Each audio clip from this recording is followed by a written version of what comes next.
And a good evening as we welcome you here to Harrisburg as we get set for the Dakota Classic final game of day one and the first game for both Pierre and for Calhoun as we are set and ready to go for our first game of the 2024 Dakota Classic. The Eights will be the visitors here in game one. They will play Harrisburg tomorrow. That's the all-important game for all these South Dakota teams that are playing here this weekend.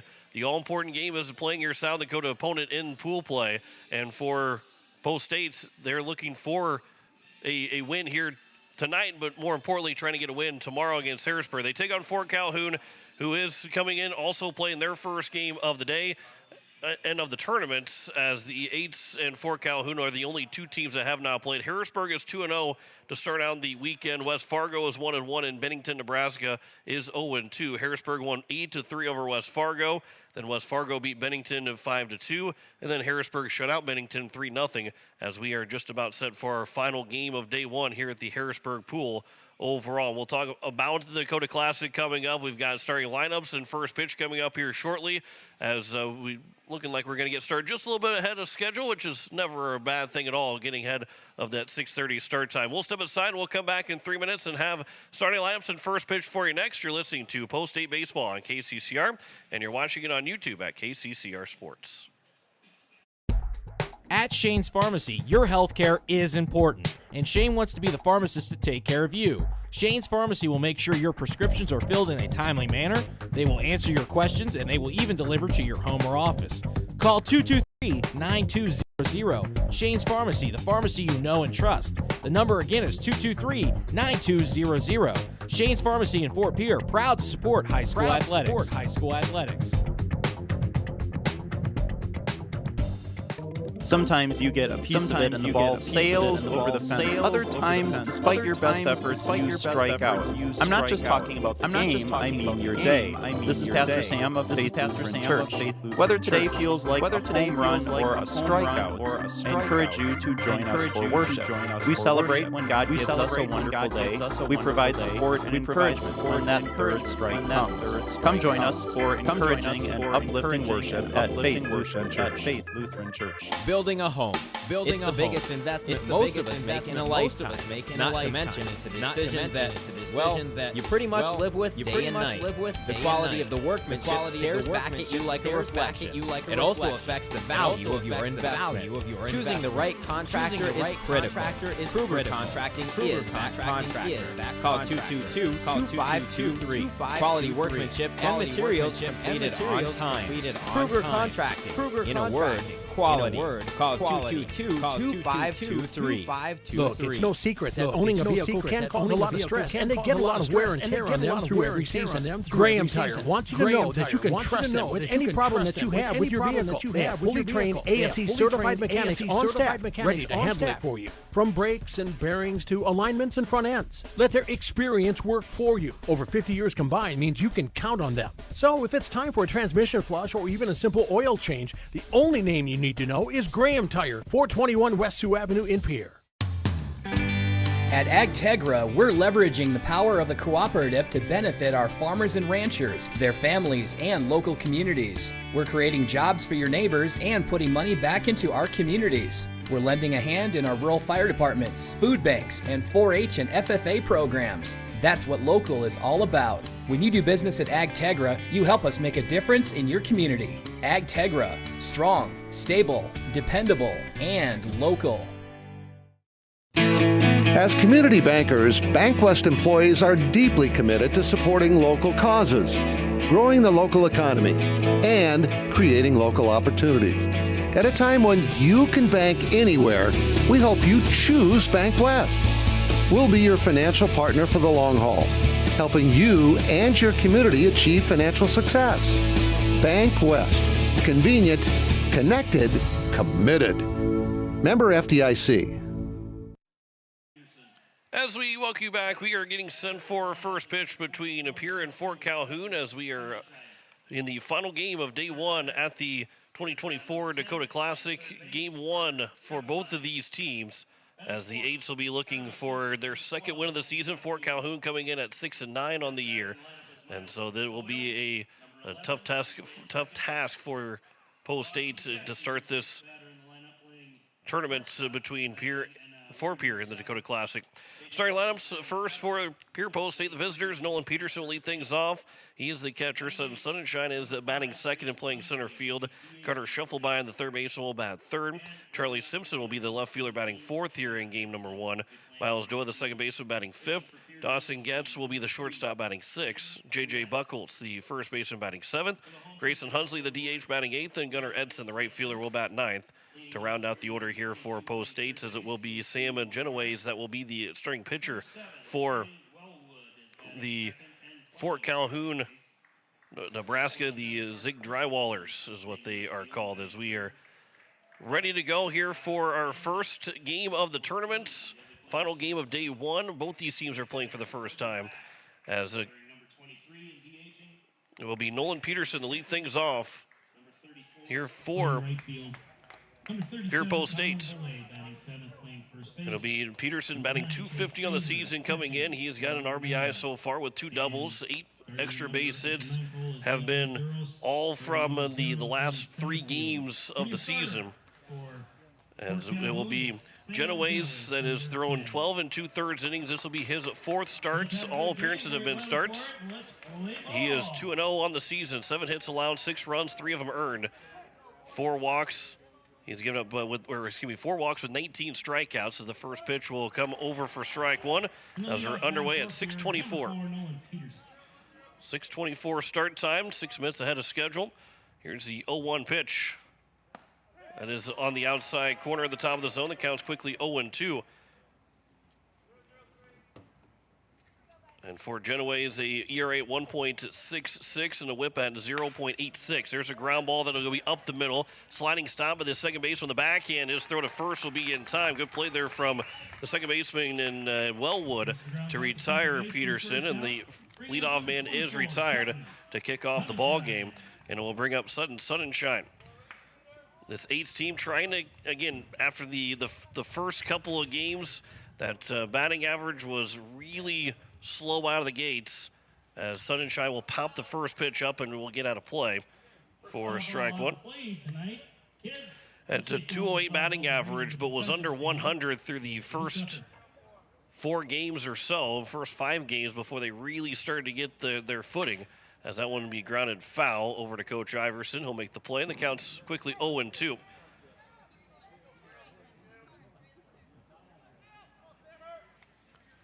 Here is the 0-2 pitch from Genoways to Sunshine. This will be popped foul again out of play, and we'll do it again here at 0-2.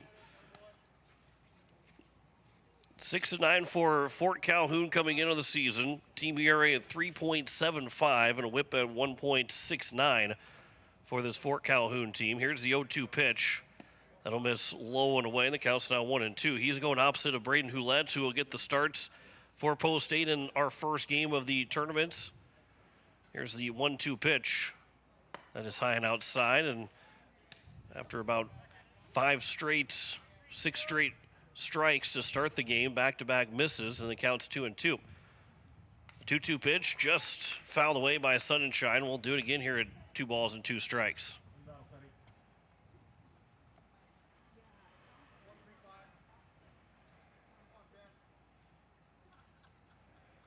Here is the 2-2 now from Genoways. That one again fouled away as Sunshine was out in front, but just got a piece of it.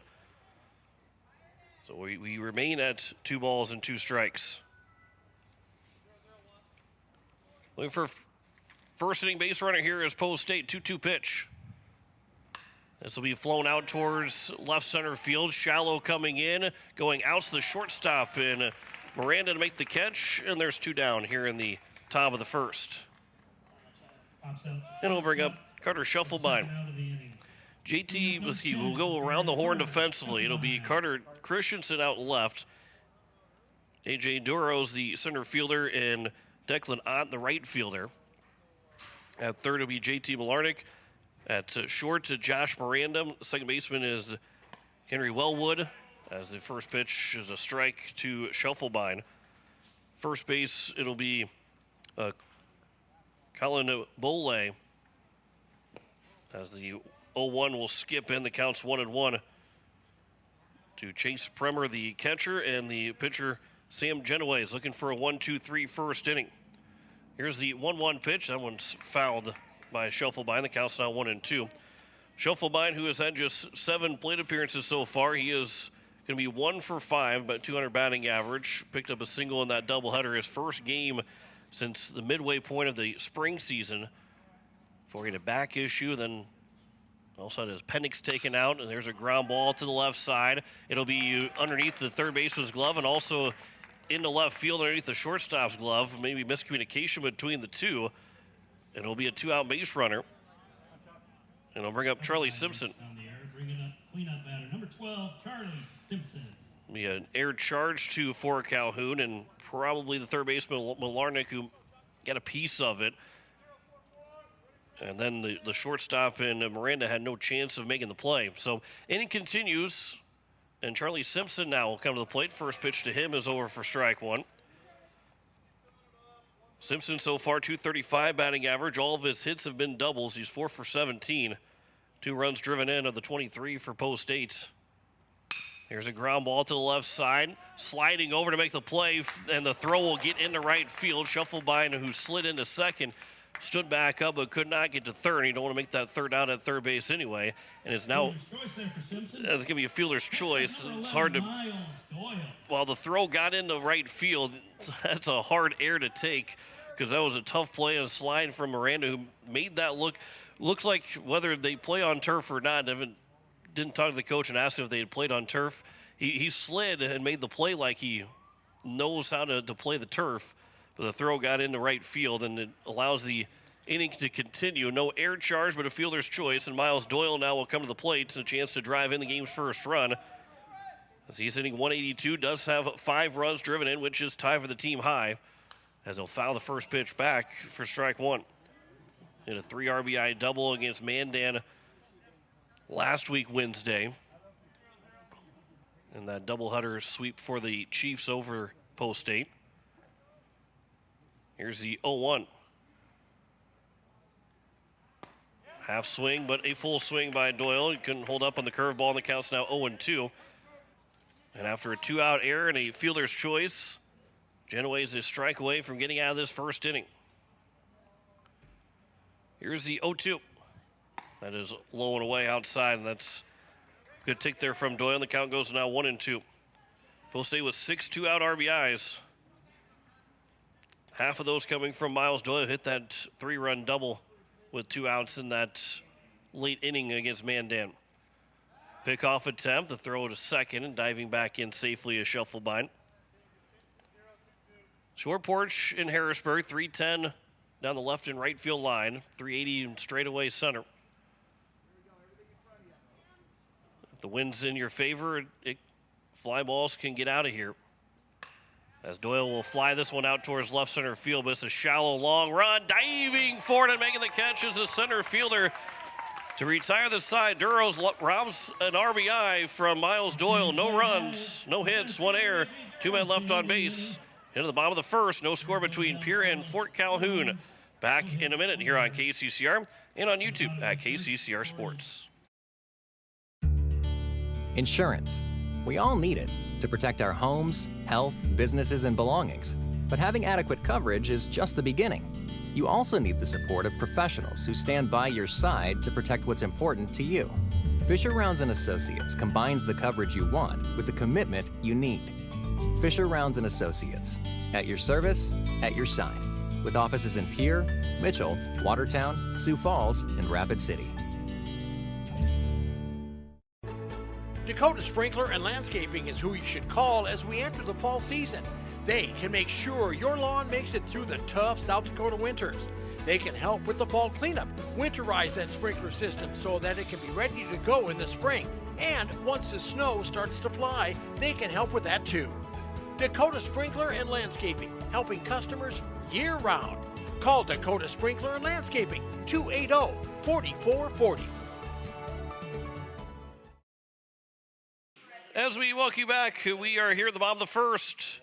It is no score between Pierre and Fort Calhoun as Fort Calhoun will have their batting lineup look like this. JT Malarnik will be the leadoff man. He's the second baseman, maybe the third baseman. The second baseman is Kerry Wellwood, who will be batting second. Carter Christensen, the left fielder, bat third. Josh Miranda, the shortstop, will bat fourth. Jordan Back is the DH that will bat fifth. Declan Ott, the right fielder, will bat sixth. Colin Boley, the first baseman, batting seventh. Chase Premer, the catcher, batting eighth. AJ Duros, who just made that fine catch out in center field, left center field. He is the center fielder, and he bats ninth for Calhoun. And they will go against Braden Houlette, who will be making his second start of the season. He had a start against the Mandan Chiefs. And so far in that one appearance for Braden Houlette, he went 4 innings, giving up 7 hits, 9 runs, 8 of them earned. That 7 walks without a strikeout. So the ERA is at 14, the whip at 3.5, the batting average against at 350. And of course, you know, in that first outing, if you give up quite a few runs, that ERA looks a lot worse than would be at the end of the season. As JT Malarnik will come to the plate to lead things off here for Fort Calhoun here in the bottom of the first. First pitch from the lefty will drop in for strike one. They're hitting .254 as a team so far, 6-9 in the season for this Fort Calhoun squad. And this is their first game of the Dakota Classic as well. There's a line shot. Dawson gets sinking and makes the catch. The leadoff man is retired to kick off the bottom of the first. Brings up number 7, Kenny Wellwood. It'll be Kenny Wellwood. If you read my own writing, it would have been able to tell you it was Kenny Wellwood, not Kerry Wellwood. But Kenny Wellwood will come to the plate. He's hitting .314 so far. As the home plate umpire will make his way out and check the baseball with Braden Houlette. Everything seems to be okay. But it'll be a lefty-lefty matchup here with 1 out, nobody on here in the bottom of the first. In .254 batting average as a team so far. Do have 2 home runs, but a team that's out of the 89 hits have 18 of those for extra bases. Here's the first pitch to him. That's at the top of the zone and taken for a strike, and the count's 0-1. Harrisburg is sitting in the driver's seat right now at 2-0. Here's the 0-1 pitch.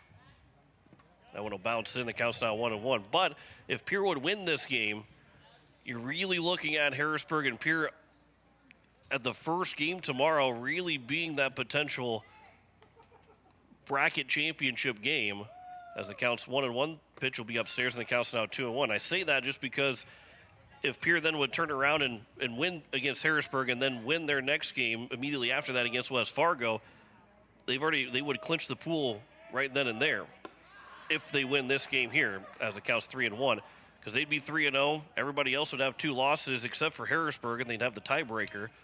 So it wouldn't even matter what they would do on Sunday. Now, obviously, it's a lot harder to win 3 straight games than what I'm making it out to be, as there's a walk drawn to Wellwood, and the first base runner for Fort Calhoun. And Carter Christensen will come to the plate. Christensen, .353 batting average. All of his hits have been singles, but he's got 12 hits and 12 RBIs, as he is the team leader in runs driven in already. And just 15 games in, he's already got double-digit in RBIs. Here's the first pitch to him. That's over for strike one. A guy that's hard to get out, although he is susceptible to strikeout. 114 strikeouts as a team for Calhoun, where Braden Houlette in his first time out did not have a strikeout. See if maybe that can change here in this ball game. 0-1 pitch will come inside, nearly hits Christensen, and he's able to move out of the way, and the count goes to now 1-1. So again, Pierre will play this game, and then we'll be off, and we'll be the next 2 games, but it will be tomorrow at 10:30 and 1 o'clock against Harrisburg and West Fargo. Then they'll play the final game of pool play. 1-1 pitch, runner started to take off, but as the pitch was low, he went back to first, and Peterson just stayed in front. The count goes to now 2-1.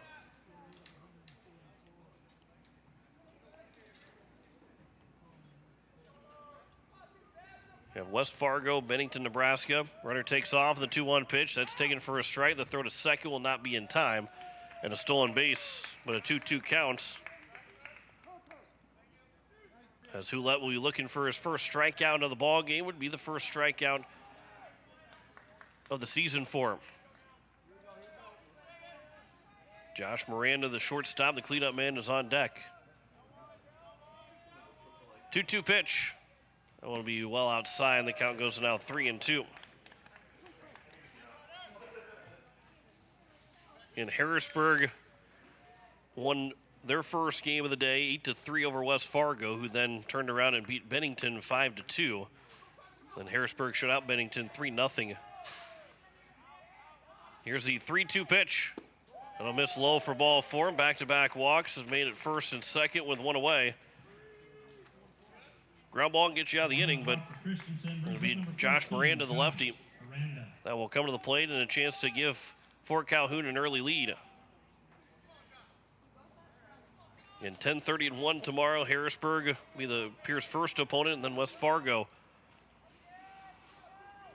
Play those two games, then runner takes off, first pitch swing, and that's a ground ball that is foul, and it will roll foul down the first baseline. Never quite know with the spin of the ball. Could have been a swinging bunt that rolled its way back fair. The count goes to 0-1. Josh Miranda, he is coming in hitting .316 on the season. 8 runs driven in, 1 double. It also has one of the 2 home runs. Runner takes off again. That one will skip to the backstop. And the count goes to now 1-1. Everybody moves up 90 feet. It ends up being a stolen base. And so now 2 runners are in scoring position, and we'll see how Pierre wants to play this in the bottom of the first. Corners will be in regardless, but the middle will stay back, and they'll trade it out for a run here in the bottom of the first inning. 1-1 pitch. That'll miss low, and the count goes to now 2-1. No Cooper Twilliger, no George Stalley here this weekend. Miles Doyle, the only pitcher unavailable to throw today. He will be available tomorrow, and would think that he'll probably get the start against Harrisburg. There's a ground ball, that foul once again down the first base line, and the count goes to now 2-2. And mentioned too on Monday when Pierre was out in Rapid City, and also on the air throughout the week, that you set up your weekend based on your South Dakota opponent. Whether that be game 2, game 3, whatever it might be. Pierre and Harrisburg obviously playing that first game tomorrow. Here's a swing and a miss and a strikeout of Miranda. There's 2 down. It's a big strikeout. First one of the ball game, first of the season for Hulett. And now it'll bring up Jordan Back. So Back's got a chance now to give an early lead. 286 batting average. 6 for 21 so far. 3 runs driven in on the season for Back. The first pitch from Hulett. Ground ball to the right side. Miles Doyle, he'll stay down on it. His throw to first will be in time, and Hulett will tiptoe out of danger in the first inning. No runs, no hits, no errors, and 2 men left on base. No score after 1 between Pierre and Fort Calhoun. Back in a minute on KCCR and on YouTube at KCCR Sports. Hey, yo, Speedo's Lawn Care. Hello. Say, my yard's in rough shape. It's got weeds, brown spots, and crabgrass. Yeah, no problemo. What shade of green you need? We got 31 shades of green over here. Even the latest shade of septic tank grass green. That one just naturally gives off a glow. Call the professionals at True Green. They know how to get your lawn healthy and keep it healthy. They guarantee it. All technicians are trained and certified. Call True Green, 224-1916. Stolken Peterson LLP has been your local CPA firm for over 40 years, offering tax preparation, bookkeeping, payroll, and consulting services. If your business, farm, or ranch needs professional, accurate, and reliable services, we are your firm. Our clients are our #1 priority. If you need a higher level of accounting service, give us a call at 605-224-5828. That's Stolken Peterson LLP, 222 East Missouri Avenue in Pierre. It is the top of the second inning. No score between Pierre and Fort Calhoun on the American Family Insurance Brittany Shufflebind scoreboard. And it is 6, 7, and 8 here for Post State. Dawson Getz, J.J. Buckles, and Grayson Hunsley. First pitch swinging for Getz as he'll launch this one out towards left center field. That's over the head of the center fielder, and it's good for extra bases. Getz will round second. He's on his way to third as it was mishandled out in left center field. He's standing up with a leadoff triple for Post State. First fly balls they got in the outfield, barely got into the outfield for Post State. And this time Getz takes the first pitch and quickly moves it out towards left center field, and he's standing up with a leadoff triple, and the Eights are in business to take the early lead. J.J. Buckles will try and drive in the game's first run. And for J.J. Buckles so far, just 1 hit and 15 trips to the plate. The batting average can really go up with a good weekend here in Harrisburg. First pitch is over for strike one. Does have an RBI. Does Buckles. He's batting just 67, but a productive swing can make this a 1-0 lead as that one will miss low, and the count's now 1-1. That's the first triple of the season for Post State. And for Dawson Getz, it was hit number 4. That'll miss low, and the count's now 2-1. And his first extra base hit of the season as well. Post State did not have an extra base hit until the second game. That was their 6th game of the year. And ended up having 5 doubles in that game. That one will miss outside. Good take there from Buckles. Not a bad pitch, but the count goes to 3-1.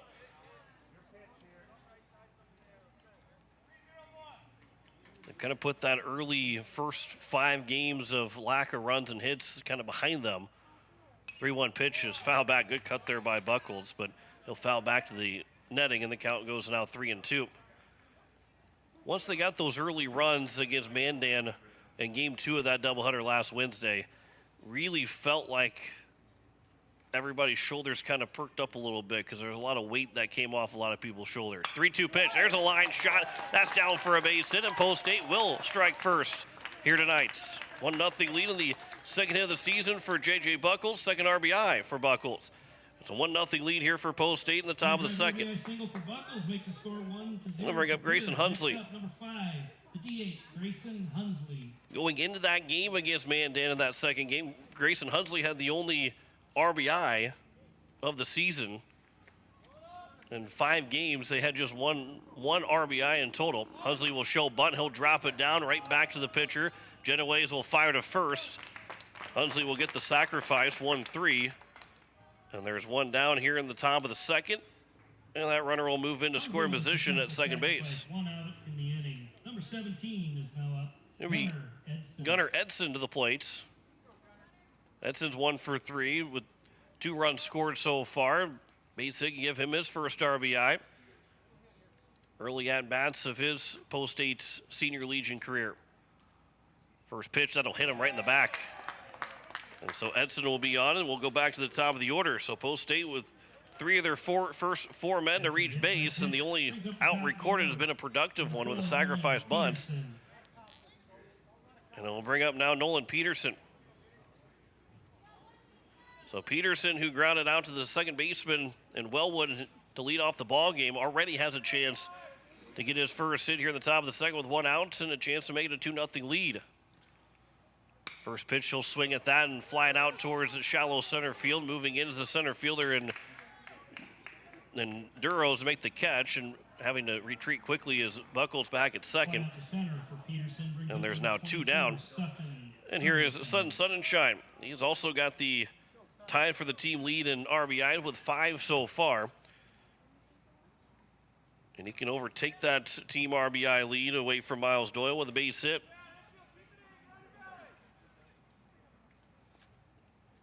Here's the first pitch from Genoways. Sunshine wanted to offer at it, did not, and it was a low and away for ball 1. Good take there from Sunshine. Lights are on here at Harrisburg.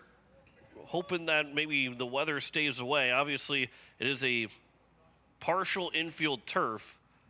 As a 1-0 miss outside, the count's out 2-0. And I say partial because what would be the dirt is turf, and the inside the turf is grass around the infield, which is the best of if you're going to get rain, that you don't have to worry about it raining you out because you're not going to get the mud puddles on the infield at all. Here's a line shot right to the third baseman, and Malarnik to make the catch and retire the side here in the top of the second. Run does score on 2 hits in the inning, no errors, and 2 men left on base. We head to the bottom of the second, 1-0 lead for Pierre over Fort Calhoun. You're listening to Post-State Baseball on KCCR, watching it on YouTube at KCCR Sports. Why am I so sore? There are everyday moments. Hey, hold the ladder! Hold the ladder! Yeah, that hurt. And there are epic moments. Slide! College! Class of 1995! When a moment creates a health need, visit the experts at Avera Orthopedics. We're moving health forward so you can tell the story. Learn more at avera.org/orthopedics. Yag-Air Incorporated is your locally owned ag chemical and seed retailer. Yag-Air Incorporated offers reliable ground and aerial application. For the latest seed and chemical pricing, contact Kyle at 605-280-8710 or Tony at 605-280-4771. Yag-Air for all your ag chemical and seed needs. Kyle 605-280-8710 or Tony 605-280-4771. It is the bottom of the second and a 1-0 lead for Pierre over Fort Calhoun on the American Family Insurance Brittany Schuffelbein scoreboard. And it will be 6, 7, and 8. Declan Knotts and Colin Belay and Chase Prummer. Anybody reaches base, A.J. Duros, the center fielder, will round out the order. Here in the bottom of the second after 2 walks, back-to-back walks with 1 out in the first inning. Braden Houlette was able to get out of that inning with a strikeout and a ground out with runners at second and third. Able to escape danger in that first inning. Wanted to be a little bit more of a less stressful second inning for Houlette, especially with a 1-0 lead, trying to get a shutdown inning here in the bottom of the second. Here's the 1-0. That'll miss high and outside. The count's now 2-0 here to Declan Knotts, who is the leadoff man here in the inning. 172 batting average so far. 2 doubles. Does have an RBI. That one's on the outside edge and for a strike, and the count's now 2-1. 2-1 pitch. That one's high and outside, and the count's now 3-1. They made the comment in that last half inning about the infield, the dirt part is turf. The Harbiden pools have already moved to Sanford with the anticipation of some rain. There's a swing and a miss, and the count's now 3-2. Now, for everybody that's been to Harbiden and has played at Harbiden, you know that it doesn't take a whole lot to rain out Harbiden, but they're already taking the necessary steps to just not even have to worry about it. They're moving all the games over to the Sanford Sports Complex. 3-2 pitch to ground ball. Buckles will back up. He'll make the play on a nice hop, and the leadoff man retired to kick off the bottom of the second. Nice play by Buckles at 1. And he'll bring up the first baseman. For the first out of the inning. Next up for Fort Calhoun, number 37, Colin Belay. Belay hit 308 so far, 2 doubles with 9 runs driven in. But he'll hit with nobody on and 1 out here in the bottom of the second. Here's the first pitch. That one's over for strike 1. But here, you know, as long as there is it's not a massive downpour at the time or there's no thunder and lightning in the area, won't have to really worry about being delayed at all. That one will miss low and inside. The count's now 1-1, which is a big benefit when you're playing a tournament like the Dakota Classic, when you have nearly 40 teams and 8 pools and you're trying to make sure everybody's done by the 5 o'clock games on Sunday night. That one's grounded just fair down the third base line. It'll be picked up by Simpson on the line. His throw coming in, cut off by Getz. This throw to second, standing up. And standing up safely at second is Belay for a double. And here's Chase Premer, the catcher for Fort Calhoun, with an RBI opportunity. Became a lot closer play at second than what originally had thought. Maybe thinking too late to slide, and obviously with turf, you can't slide too late, otherwise you're going to go right past the bag as the first pitch is high and outside for ball 1. Creamer hitting 188 so far. Does have a double and the RBI as well. 16th double of the season. First hit for Calhoun in this ball game. There's grounded to the third baseman. Carter Shufflebind will field. His throw to first will be in time. Runner takes off for third. Throw back. They got him out. It's a double play. A 5-3-5 double play to get out of the inning quickly. Double play for Pierre gets out of the inning. Shufflebind looked the man back to second quickly, and then a slip from Belay. He gets thrown out trying to go to third, and it retires the side here in the bottom of the second. No runs, one hit, no errors, and no one left on base. Hit at the top of the third, 1-0 lead for Pierre over Fort Calhoun. You're listening to Post 8 Baseball on KCCR, watching it on YouTube at KCCR Sports. It takes hard work to reach goals. It's a truth that applies to more than just sports. It also goes for your financial goals. You work hard for your money. You deserve an investment strategy that lines up with your game plan. Your local Edward Jones financial advisor can help. If your investments aren't getting you closer to the win, visit edwardjones.com or stop by your local Pierre area Edward Jones office for a financial review. Edward Jones, making sense of investing. Member SIPC. Ferding Electric has a long history of doing electrical work the right way. Economical service, professional work, and customer satisfaction is why they can say that. Ferding Electric can do residential, farm, and commercial projects. Doesn't matter if they are charged with new construction or a remodel project, they get it conducted. Contact the staff at Ferding Electric at 224-8684. They can light a spark into your next project. Ferding Electric, 224-8684. It is the top of the third. Post States with a 1-0 lead, and it'll be 3, 4, and 5 for the Eights. Carter Shufflebind, Charlie Simpson, and Miles Doyle. He might reach his base. Dawson Getz will get a chance to hit after he led off the second with the triple. Came home to score on the RBI single from J.J. Buckles. 1 run on 2 hits and no errors so far for Post State. And you have no runs, 1 hit, and 1 error for Fort Calhoun. Top of the third, here at Harrisburg at Dakota Access Field. First pitch to Shufflebind. That's a swing and a miss. He shakes his head after swinging at that, knowing a little bit too far out. Counts 0-1 as Genoways delivers from the windup. No miss low, and the count's 1-1. He reached on the error from the third baseman with 2 outs in that first inning, which extended it a couple batters later. A fielder's choice for Charlie Simpson. Got the Eights first and second with 2 outs. That will come inside. The count's 2-1. Might be the time that this weekend we see Shufflebind maybe take the hill at some point. There's a line shot, and there's a base hit in the left field. 1 hop to the left fielder in Christensen, and Shufflebind's got a leadoff single. And Post State will get a leadoff man on base for the second straight inning. And here's Charlie Simpson. Had a fielder's choice back in that first inning.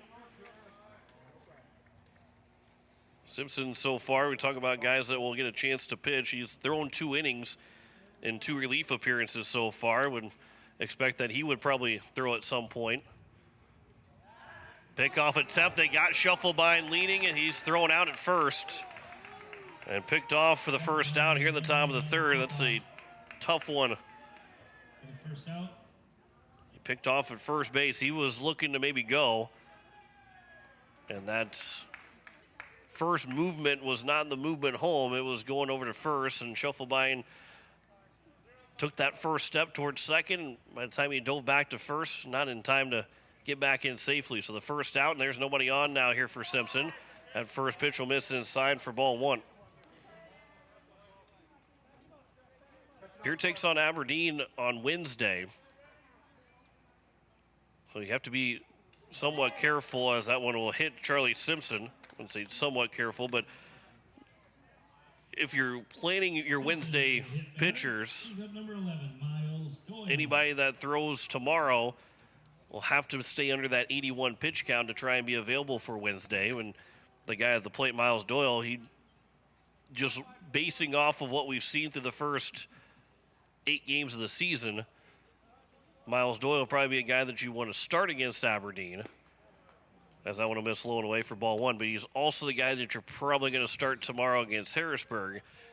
And then you have to maybe feel out exactly how this game is going against Harrisburg, and if you give Doyle the leash past 81 pitches, or if you say 80's your max, we're going to get you out as soon as 80 gets hit, whether the score is there or not. Here's the 1-0 to Doyle. That one's a line shot, but that's foul down the third base line. The count's now 1-1. But overall, when you look at what Pierre has done pitching-wise, you're going to see more guys get their first chance to throw. Doyle and Terwilliger each have 10-plus innings. Houlette, who's now got 6 innings of work. George Staley not here. Terwilliger also not here, as it counts 2-1 here to Miles Doyle. So Simpson, Bridger Babcock, J.J. Buckles, and Dawson Getz have all thrown. Trevor Rounds has thrown, but he's got an injured hamstring, so he's not available. As that one will miss low and away, and the count's now 3-1. Good scoop there by Premer, who was maybe thinking about trying to throw one down to first. But a 3-1 count here to Miles Doyle. Pitch from Genoese. That'll miss low, and it'll be a walk issued. And it's first and second now with one away. Walker Doyle brings up number 7, Dawson Getz. Third free pass issued, first walk, as Genoese has hit 2 different men so far. Dawson Getz, who tripled in his first stab out, the first pitch he saw him. Make it a 3-0 game if he does it again. That one will miss low and away, and a good block again by Premer.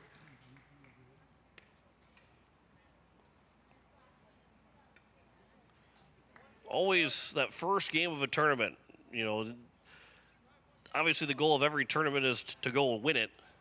1-0 pitch. Gets with a fly ball to left field. That one is going back to the wall. It's out of here. A 3-run homer for Dawson Getz. And it's a 4-0 lead for the Eights. With his triple in his first at bat. 3 RBIs makes the score 4-0. Dawson Getz with a 3-run homer. His first of his career.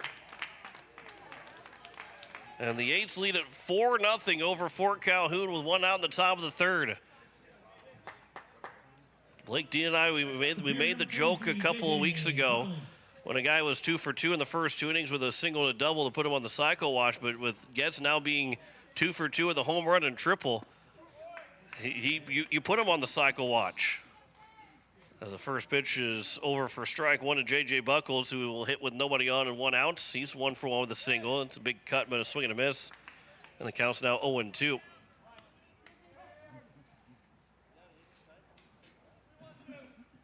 Matt Hansen had a cycle last year for Post State. Here's the 0-2. That one's fouled away. And for the Eights, maybe you get a second cycle in as many years. We had 2 no-hitters last year for Pierre baseball with Lincoln Keenels and Miles Doyle each throwing a no-hitter. That one will miss low and away, and the count's now 1-2. To the number 7 man, the order, J.J. Buckles, who was 1 for 1 with an RBI. Got the Eights in front 1-0. That'll miss low and away. Evens the count at 2 balls and 2 strikes.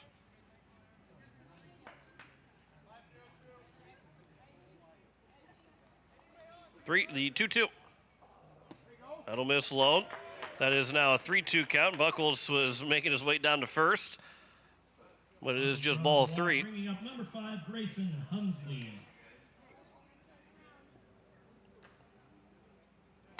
So Buckles will dig back in. The 3-2 count.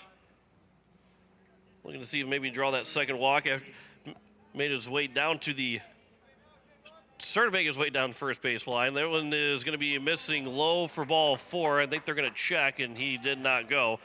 So it is a walk anyway to Buckles, and there's a runner on first now here with 1 away, and we'll bring up Grayson Hunsley. Now batting number 5, Grayson Hunsley. Hunsley, no official at-bat, first plate appearance, had a sacrifice bunt. Now we'll get time called. There is no activity out in the left field bullpen right now for Fort Calhoun, but probably not how they were envisioning this first couple innings of the Dakota Classic. Down 4-0 here to Post State.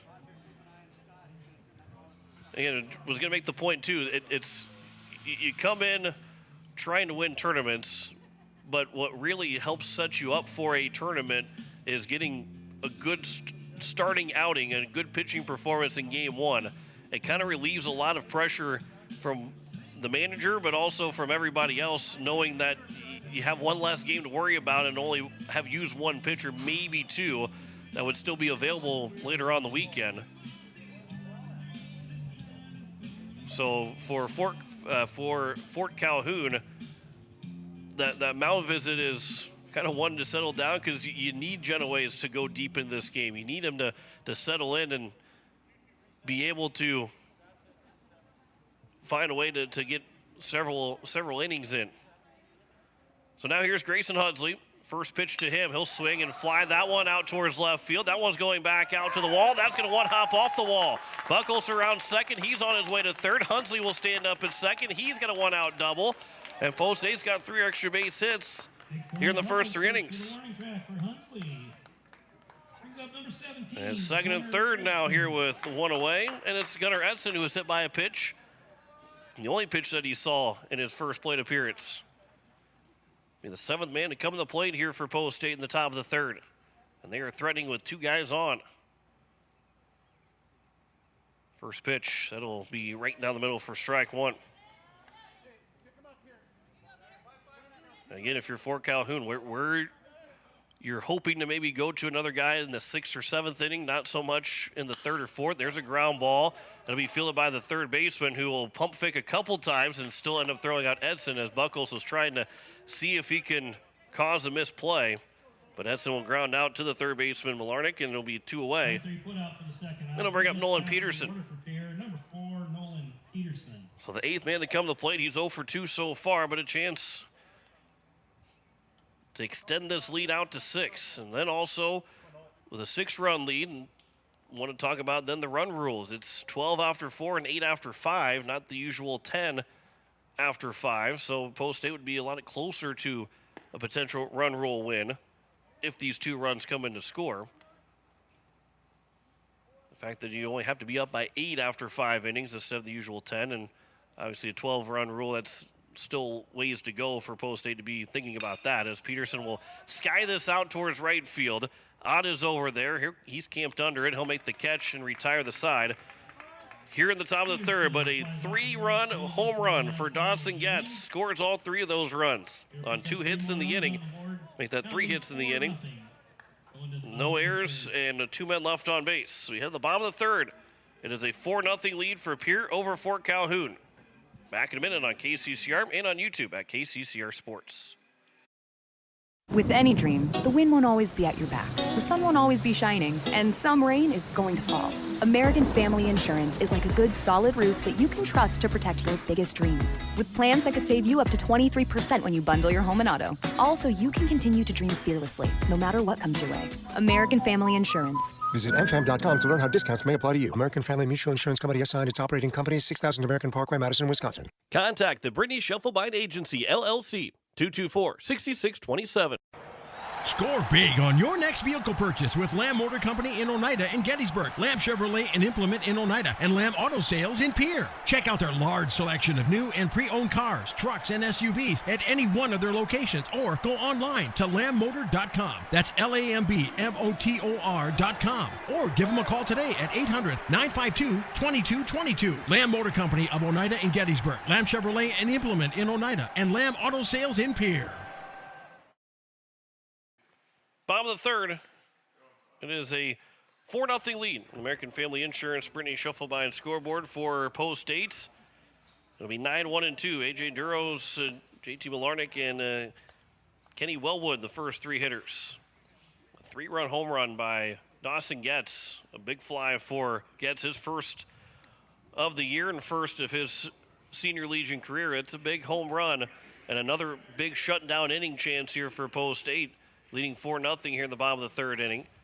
And for Hulett, who has allowed just 1 hit through 2 innings, those 2 walks, get a couple of good, got a double play to get out of that 2nd inning. little bit of help from a slip at second from the base runner and Belay, who ended up getting thrown out back at third. But a good play from Schuffelbein to Buckles, back to Schuffelbein. Because if Buckles throws that wide at all, it becomes a much more difficult play. But Schuffelbein caught the ball at third and basically had the tag applied as he caught the ball as Buckles threw a strike. But now here is the number 9 hitter, A.J. Duros, the last man to come to the plate for the first time, as he'll line that one foul down the third base line for strike one. Duros so far, he is 194 batting average. 6 hits, 4 runs driven in. Here's the 0-1 upcoming here from Braden Hulett. Again, the team batting average at 254 for Fort Calhoun, 6-9 of the season. 0-1 pitch, that's fouled away, and the count's quickly 0-2. In Post State, they played Mandan last Wednesday. Now playing here Fort Calhoun, they'll play West Fargo and then Bennington, Nebraska. They'll play 3 out-of-state games here this weekend, and a chance to get one competitive games. That one's a curveball that is taken for strike 3 and no chance for Duros. He watched that one, can't pull the trigger, and there's one down here in the bottom of the third. Second strikeout here for Braden Hulett. Brings up top of the batting order, number 22, J.T. Larnick. Larnick will come to the plate. He lined out to Dawson Getz.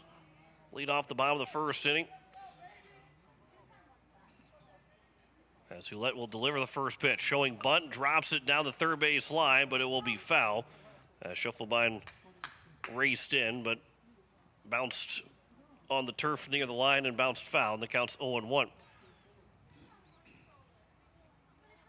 Maybe play a little bit looser here this weekend, knowing that, again, if you want to win the pool and get to the quarterfinals, all that, but when it comes down to the end of the season, these games against these out-of-state teams won't matter in the standings, as that pitch is upstairs and the count's 1-1. The only game this weekend that matters is Harrisburg tomorrow, and the same goes for Harrisburg. It matters to beat Pierre more than any other game in the pool.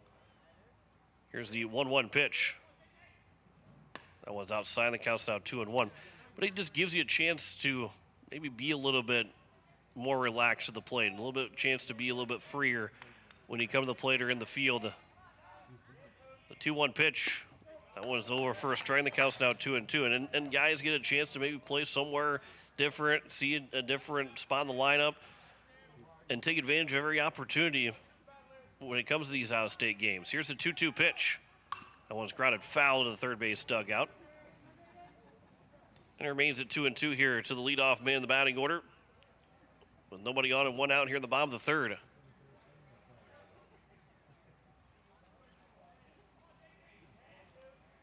Here's the 2-2 pitch. That was a check swing. Did not want to swing at it, was Larnick, but he got a piece of it, fouled it away, and the count remains at 2-2. Then you throw on top of those everyday guys of George Staley, Cooper Twilger, who aren't here, Trevor Rounds, who is out with an injury, that different guys get a chance to step up in those spots. That one will miss high and outside. And the count's now full here to Malarnick. All it is just opportunities. Opportunities across the board for everybody on the field to try and get better. 3-2 pitch. That one's fouled back. And the count remains at 3-2. You look at Post State in general, with the numbers hopefully will start to grow again. They've not as many numbers this year than in years past. And guys have moved up, and obviously with a lot of freshmen, rising sophomores that are playing on the Senior Legion team. 3-2 pitch. That one just misses inside. That inside pitch has not been there for either side. That's a one-out walk to Malarnick, and it'll bring up Kenny Wellwood, who drew a walk in his first trip to the plate. Buck Wellwood brings up number 7, Kenny Wellwood. But overall, all these guys, all these young guys get a chance to maybe be moved up where they maybe not have in other years not been able to have that opportunity. And again, take advantage of every chance, whether you're playing up or playing the same same level. And, you look at Coach Iverson with Post State when he was playing, that group was a lot of juniors in 2019. Then they're all seniors in 2020. Got a chance to play in the summer of 2020, thankfully. But those guys, it was a bunch that was pretty much all the same year. Or now you're looking at guys be a lot more spread out in years. Counts 1-0 here to Kenny Wellwood. 1-0 pitch. Curveball that just misses low. Might have not quite got across the plate in time before it went below the knees, and the count goes now 2-0.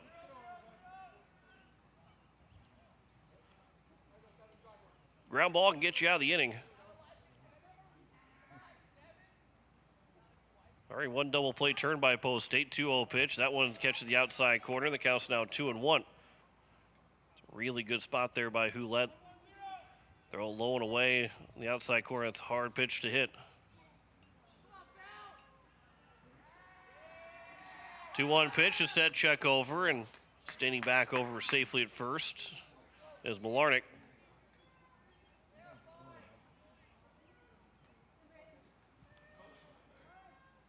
Two-one count. Hulett will deliver. That one will hit the hitter in Wellwood, and it's now first and second with one away. It will now be the number 3 hitter in Carter Christensen. So now it's a big spot here for Fort Calhoun. First and second with one out, and your RBI guys coming to the plate. Christensen with 12 runs driven in. That's 3 more than anybody else in the team, and for the most part, he's doubled up everybody in RBIs, except for just a couple of guys. And he's got an RBI opportunity. The runner at second right now. Is it going to be a foul ball, or is he out? I think they're going to call it a foul ball. He tried to bunt the ball, and they're saying that he was still in the batter's box when the ball hit him, which makes it a foul ball. If he had taken that step out of the batter's box, a different situation would be first and second with 2 outs. But they will say it's just a foul ball, and the count's 0-1. Might have been as close as I've seen a bunt potentially hit somebody. Here's a ground ball. Shufflebein will try and olay it, makes the play, but couldn't glove it cleanly, really swiped at it. And that one's, now the bases are loaded.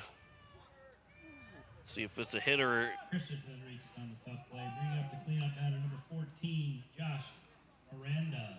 Josh Miranda will come to the plate and see maybe if that's a hit or an error. It's got to be close. It's got to be a hit. Tough of a play that was for Shufflebein. I know he'll say he should have had it, but now we're going to have a squeeze play. This miss on the bunts, and then a tag that is applied, and there is one down. A suicide squeeze. They run themselves into an out. Just suicide squeeze for the second out of the inning. So caught stealing is Malarnick trying to steal home. And a suicide squeeze that goes, a lot of times you see the safety squeeze, more so than you see a suicide squeeze. As the 0-1 pitch is ripped out to center field, that's going to get over the head, but caught by Suddenshine. Over the shoulder catch, and the Eights will get out of the inning without any runs scoring. No runs, just 1 hit. There are no errors and 2 men left on base. Fort Calhoun runs themselves out of the inning. 4-0 lead for Pierre after 3. Back in a minute on KCCR and on YouTube at KCCR Sports. Wagner Auto Company is your complete transportation headquarters. Now is the time to order your new Buick, GMC, Chrysler, Dodge, Jeep, and Ram vehicles, plus a good selection of quality pre-owned and certified pre-owned vehicles. They'll take care of you after the sale with a full-service parts and auto body shop with trained technicians, along with a friendly financing team that'll work with you to find the best deal and one that'll fit your budget. Wagner Auto is your local full-service family-owned dealership for over 115 years. WagnerAuto.com. That's WagnerAuto.com. AGE Corporation has been building South Dakota for nearly 60 years. For all your site work, construction, and crane needs, AGE is there for you. If you need a boat dock and dock lighting, AGE has what you need. Visit their website, agecorp.com, or give them a call at 223-2732. AGE Corporation, providing high-quality services without sacrificing safety. Visit agecorp.com or call 223-2732. It is the top of the fourth and a 4-0 lead for Post 8 on the American Family Insurance Brittany Schuffelbein scoreboard. 2, 3, and 4. Sun and Shine, who just made that excellent play out in center field, looked like that was over his head and runs were going to score. But they were able to get out of it, and with the bases loaded with 1 out, you only had to face 1 batter to get a fly out. And the Eights have a 3 scoreless frames of up 4-0. Ground ball, third base side. That is past a sliding third baseman into left field for a base hit. Sun and Shine with a hard turnaround first, and he's got himself a leadoff single. Hard ground ball single for Sun and Shine. And the Eights have their 5th hit of the ball game now. 10, Carter Schuffelbein. Make that their 6th hit of the ball game. 3 hits last inning. Carter Schuffelbein, who singled to lead off the 3rd inning, ended up being picked off at first. But Schuffelbein will dig back in, the number 3 hitter here in Game 1 of the Dakota Classic. In the top of the 4th, this is the final game of Day 1. Here's the first pitch instead of pickoff move, and diving back over safely is Sun and Shine. Sunshine's made 2 really good defensive plays in the last 2 games. Made a diving catch in left center field on Monday against Post 320. That saved runs, and eventually Post 8 got a 10-run rule win. And then makes that play looking over the shoulder, his right shoulder, and reaching back to make the catch. Here's the first pitch now to Schuffelbein. That one's over for strike 1.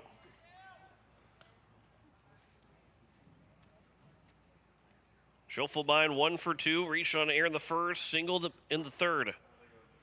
And 8 guys come to the plate back in the 3rd inning. Here's the 0-1. Reaching for it, fouling it out of play, and the count's now 0-2. Coming up after we're done here on KCCR, it'll be Game 4 of the NBA Finals, Boston Celtics and the Dallas Mavericks. Mavericks will try and pull off NBA history coming back from a 3-0 deficit. Pickoff attempt. Starting to move a little bit towards second was Sun and Shine, and he's able to dive back in. Pickoff move for Genoways. Must be pretty good with Schuffelbein, who was picked off, and Sunshine, who almost got going a little bit too far to second base. But Boston leading that series 3-0. They're going to try and close it out. Tomorrow night we've got Game 4 of the Stanley Cup Final, as the Florida Panthers will try and close out the series. You can have 2 sweeps in championship series in the NBA and the NHL. Another pickoff move, and again, Sunshine had taken that first step towards second, but then was able to dive back in at first. Here's the 1-2 pitch.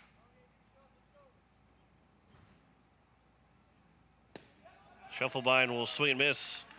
Off-speed pitch that got away outside, and he swings and misses just for the first strikeout of the ball game for Genoways, and it'll bring up Charlie Simpson, who was hit by a pitch back at the top of the 3rd inning. End up scoring that 3-run homer by Dawson Getz, who with 1 more base runner and not a double play turned. Getz will have a chance to come up for his 3rd time in 4 innings, and a double and single away from the cycle.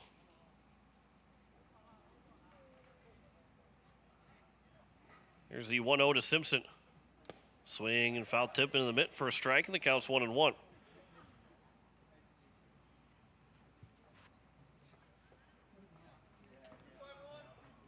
J.J. Buckles had an RBI single in the 2nd and a 3-run homer in the 3rd for Dawson Getz. A 4-0 lead for Post 8 here in the top of the 4th. 1-1 to Simpson. Ground ball foul. Coach Iverson makes another play over there. He's got some pretty good hands still.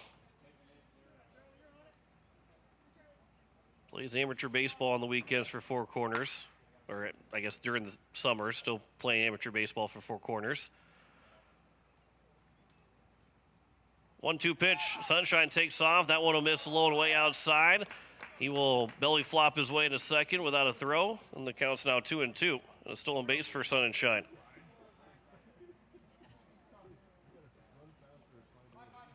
Base hit here for Simpson could give the Eights a 5-0 lead.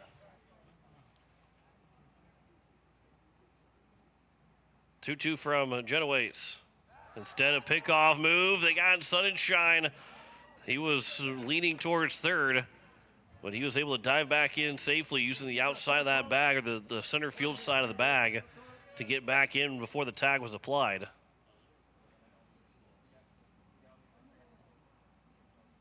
Here's the 2-2 again. That'll miss low and away. The count's now 3-2. Talking about Four Corners amateur baseball. Peyton Zabel returned after Texas State season came to an end. Got inducted to the High School Baseball Hall of Fame and got a chance to go pitch for Four Corners. Here's the 3-2 pitch. That'll miss low for ball 4. Scoots to the right to the catcher. And to third base will go Sunshine standing up. It's a 1-out walk to Simpson. And it's first and third now for Miles Doyle. Doyle's 0 for 1. He walked back in the third inning after flying out of the center fielder. The diving catch by Duros to end the top of the first. And Doyle's got a chance to extend the lead here for Post State. Pickoff attempt, and now picked off is Simpson. Running towards second, the throw. Now coming home is Sunshine. The throw, the plate's not in time. The Eights will steal a run. I don't know if it was designed, but they stole a run. And it's a 5-0 lead here for Post States in the top of the fourth inning. On the steal of home by Sunshine. Here now at 5-0. And it'll bring up, or still with Miles Doyle here with the no count. Still waiting for his first pitch, and Simpson got himself into a pickle, and Sunshine picked the right spot. Once that throw was made by the first baseman, no hesitation from Sunshine to break for home. And that throw was blocked in front of the plate by Premer, but there was no chance, even if that's on the money, that Sunshine's going to be tagged out. He had beat that throw. 1-0 pitch, swing and a miss by Doyle. The count's now 1-1.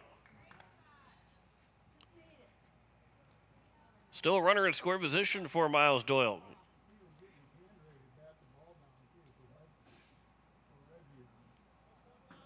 Here's the 1-1 pitch. That'll miss low, and the count's now 2-1.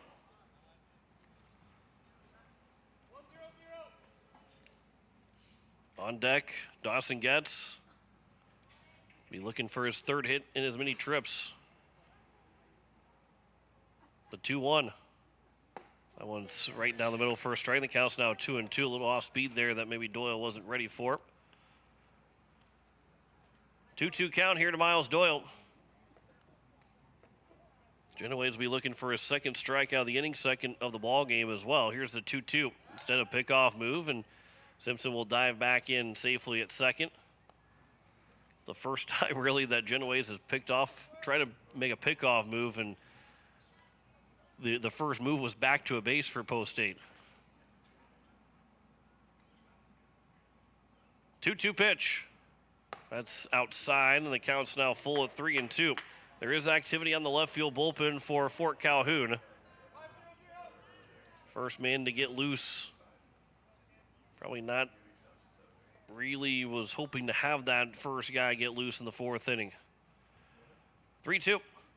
That one will miss it high and inside for ball 4. And his first and second, and Dawson Getz will come back to the plate where he had first and second with 1 out last inning. Doyle now brings up number 7, Dawson Getz. 2 for 2 with a triple and a 3-run homer. Single or double will put him one step closer. First pitch comes in and will hit him. That won't allow him to have a chance to go 3 for 3, but he's on base for the third time, and the bases are now loaded for J.J. Buckles, who does have an RBI single already in this ball game. J.J. Buckles. Buckles with a RBI single in the second that made it 1-0 at the time. He walked back in the third. Now here in the fourth, a chance to really break things open here for Post State, but will we have a pitching change beforehand? Slow walk out of the mound here for Fort Calhoun.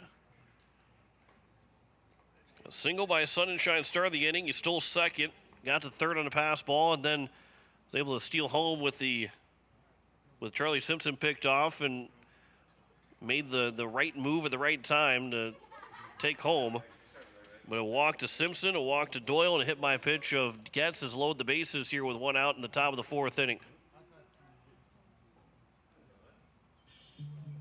Again, the long mound visit is not one to relieve Genoways quite yet. With the reliever had just gotten up to the rubber. He was warming up, progressing his way back to the rubber. But could have been more of stall tactic. Here's J.J. Buckles now. The bases loaded, one out. First pitch swings and misses for strike one. Buckles will try to make it a 9-0 game. Base hit could make this a 7-0 lead. 0-1 pitch. Swing and a miss. The count's now 0-2, going away on those pitches. And Buckles still trying to pull it, looking like on those swings. The count is now at 0-2. The 0-2 pitch. That one will bounce in, and a good block there from Premer to make it a 1-2 count. Somewhere in the gap and the speed that Getz showed when he had the leadoff triple in the second, somewhere in the gap could score him as well. 1-2. Line shot. That's going to be caught at a no throw back. Everybody was wise to freeze on that line drive. Doyle was already going back to second base, and there's now two down. And we'll bring up now Grayson Hunsley. Hunsley doubled in that third inning. So now with 2 outs and off with contact, base it through the infield should score 2 runs. Hunsley, though, with a slow roller to the third base, fielded by the third baseman Larnick. His throw to first will be in time, and they will escape major damage. Will Fort Calhoun in the top of the fourth. 1 run on 1 hit, no errors, and 3 men left on base. We have the bottom of the fourth. 5-0 lead for Pierre over Fort Calhoun. You're listening to Post State Baseball on KCCR. Watching it on YouTube at KCCR Sports. No one likes to have electrical problems, but when they happen, call Todd's Electric at 223-2518. With over 30 years of experience, Todd's Electric can handle any type of electrical problem, whether it's residential, commercial, or agriculture. Their knowledgeable staff knows and understands the importance of your home, business, or ag facility and are prepared to help. That number again is 223-2518. Todd's Electric Service, serving the Pierre-Fort Pierre area. Todd's Electric Service, the line to power. People helping people. Have you ever wondered what the benefits are of becoming a Owyhee Federal Credit Union member? At Owyhee Federal Credit Union, we reinvest profits in you. We do this in the form of lower interest rates, higher dividends, and low to no fees. So come check us out or come in at 221 East Pleasant Drive in Pierre, because at Owyhee Federal Credit Union, we treat our members like they own the place because, well, they do. Owyhee Federal Credit Union. And it's the bottom of the fourth, a 5-0 lead for Pierre over Fort Calhoun. American Family Insurance, Brittany Schoffelbein scoreboard. And it will be for the team for Nebraska will have 5, 6, and 7. Jordan Back, Declan Ott, and Colin Belay will be the first 3 hitters. As Braden Houlette has gotten 3 scoreless innings so far, giving up just 2 hits in those first 3 innings. Back grounded out to Doyle with runners at second and third and 2 outs back in the bottom of the first inning. He is 0 for 1. As the first pitch will drop in for strike 1. Try and see maybe at the end of this ball game, or as we go along here in the later innings, an update to what the bracket looks like or the pools look like across the entire Dakota Classic. Obviously here there won't be a change after this game is done. This is the last game of the day here at Harrisburg. a couple of games to be played over at Harmon. They didn't start till this evening, as this will be in on the hands and fouled by back, and the count's now 1-2.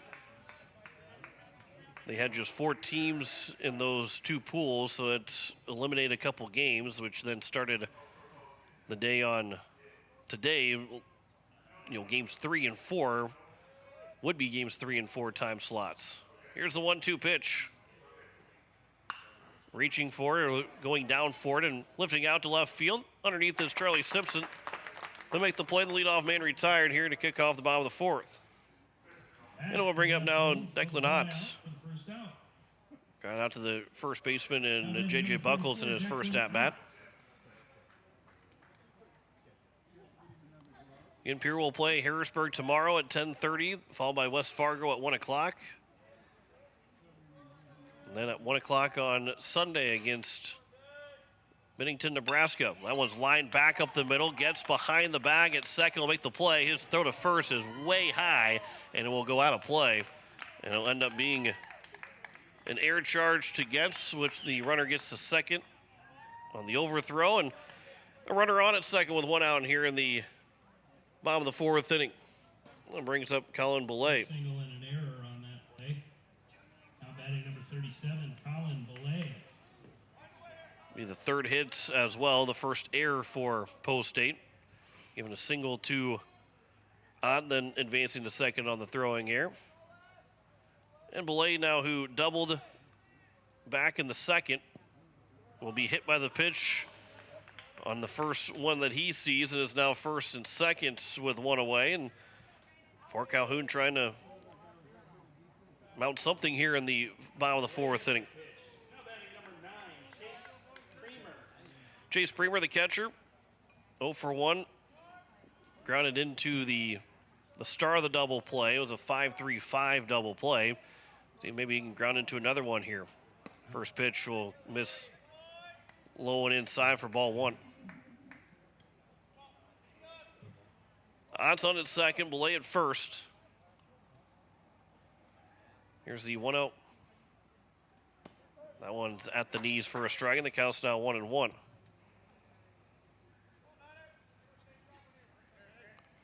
Post State looking to try and win their second game of the season.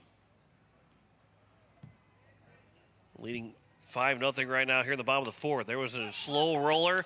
Schuffelbein will field. He'll step on the bag at third. No chance to make another play, but they do get the lead runner. And a fielder's choice that makes the second out. And it's first and second still here with 2 away.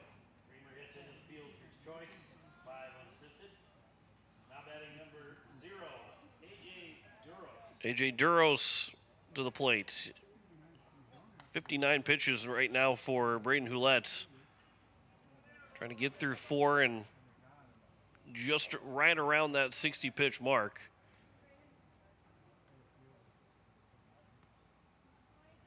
Here's the first pitch.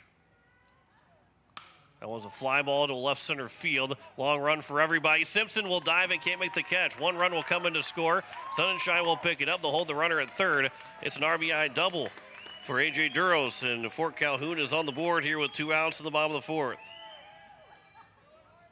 Long fly ball finds a piece of green for a base hit and an RBI. Fort Calhoun gets on the board now. It's now back at the top of the order for J.T. Malarnick. Fort Calhoun 1. 5-1 score here on the American Family Insurance Brittany Schuffelbein scoreboard. And still threatening here with 2 runners in scoring position here for Malarnick.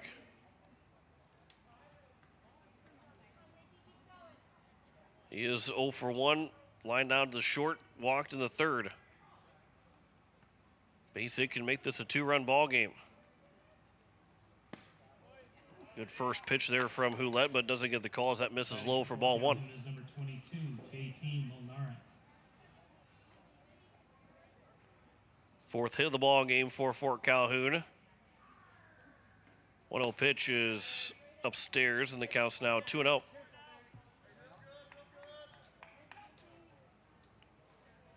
A 5-1 score, but runners at second and third here with 2 outs in the bottom of the 4th.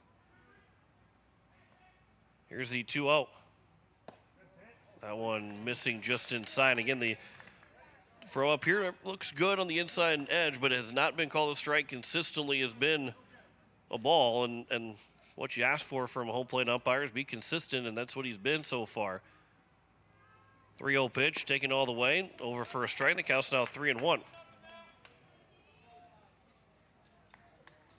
While it might look good when your team's pitching, it's still been a ball when your team's at the plate, which is, again, what you want. 3-1 pitch. That one is at the letters for a strike. The count's now 3-2. And from 3-0, Houlette's got it back to a 3-2 count. We're going to put an end here to the 4th inning.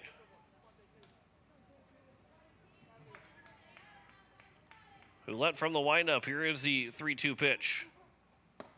That one missing high and inside for ball 4.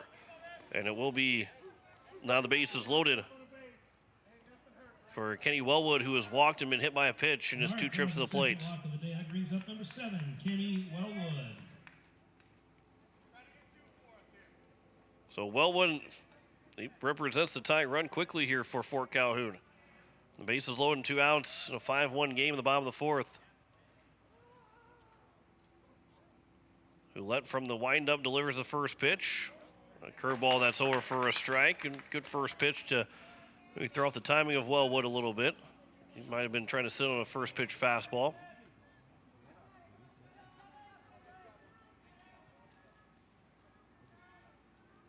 Here's the 0-1.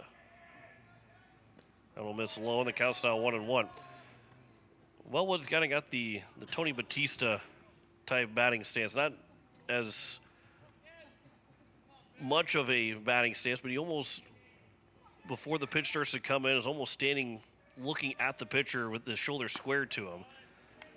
2-1 pitches, or 1-1 pitches outside, and the count's now 2-1. It's not as defined as what Tony Batista had way back in the day, but he does have that look, and almost like his shoulders are square.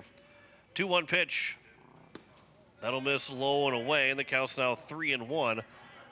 And Braden Houlette's got to find the strike zone right now. Good hitters count here for Wellwood to try and drive something in the gap somewhere. 3-1 pitch. That is on the outside corner for a strike, and the count's now 3-2. Good receive there from Nolan Peterson to frame that pitch to get on the black to get the strike. But the count's 3-2. Everybody will get a head start here. The base is loaded. 2 outs. 3-2 pitch. That one will hit the hand. That's a foul ball, as Wellwood got hits on the handle. Foul ball is the call. And the count remains at 3-2. That was kind of how he got hit. Not so much in the strike zone the first time, but really looked like his hands went down the first time that he got hit by a pitch, then back in the 3rd inning. But the count remains at 3-2. Everybody again gets a head start. The 3-2 pitch. Swing and a miss, and Houlette will get the strikeouts and end the 4th.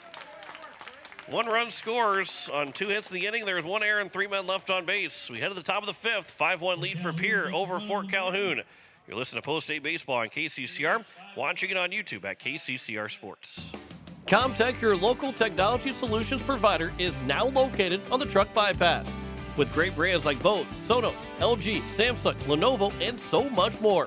Stop in to see their new showroom for everything in stock for your personal or business needs.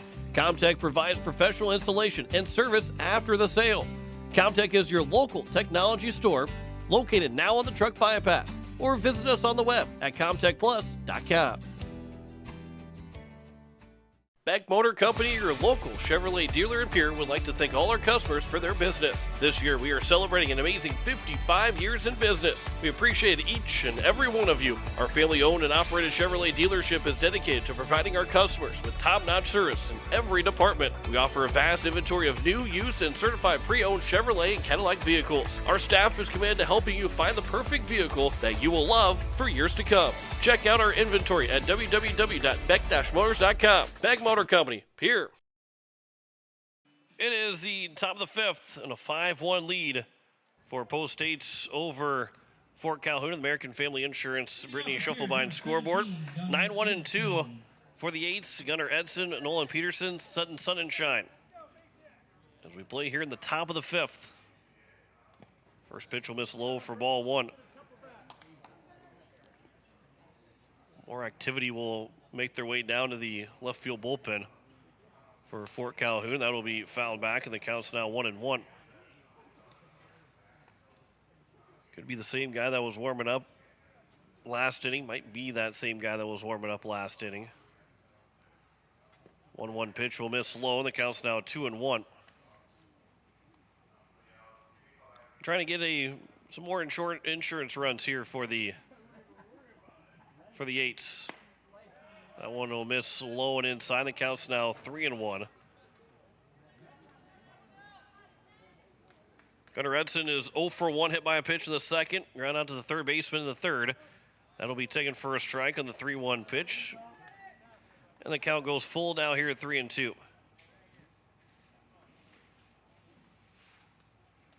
Here is the 3-2 pitch. Edson will foul this one out of play on the right side. There is activity out in the right field bullpen as well for Post State. Foul balls back to the concession stand for a free sucker.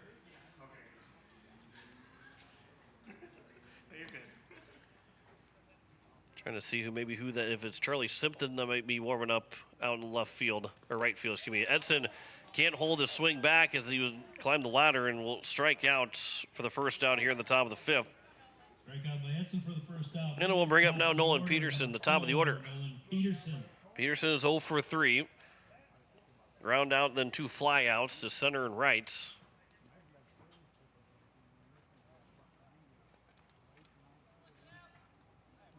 As he'll wait on the first pitch here from Genoese. That one will just miss a little bit outside. The count's now 1-0. Genoese trying to get his team through 5 innings in the start of the Dakota Classic for him. That one's over for a strike. The count's now 1-1.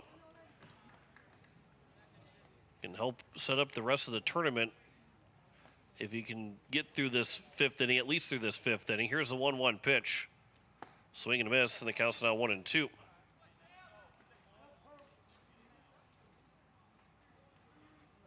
Three strikeouts, make that 2 strikeouts so far for Genoese. Looking for his 3rd one here. That one will bounce in, and the count's now 2-2.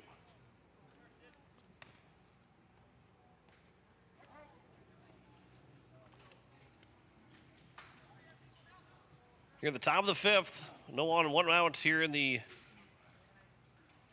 top 5 with a 5-1 score. Lead here for Post States. One will miss low and away. The count's 3-2.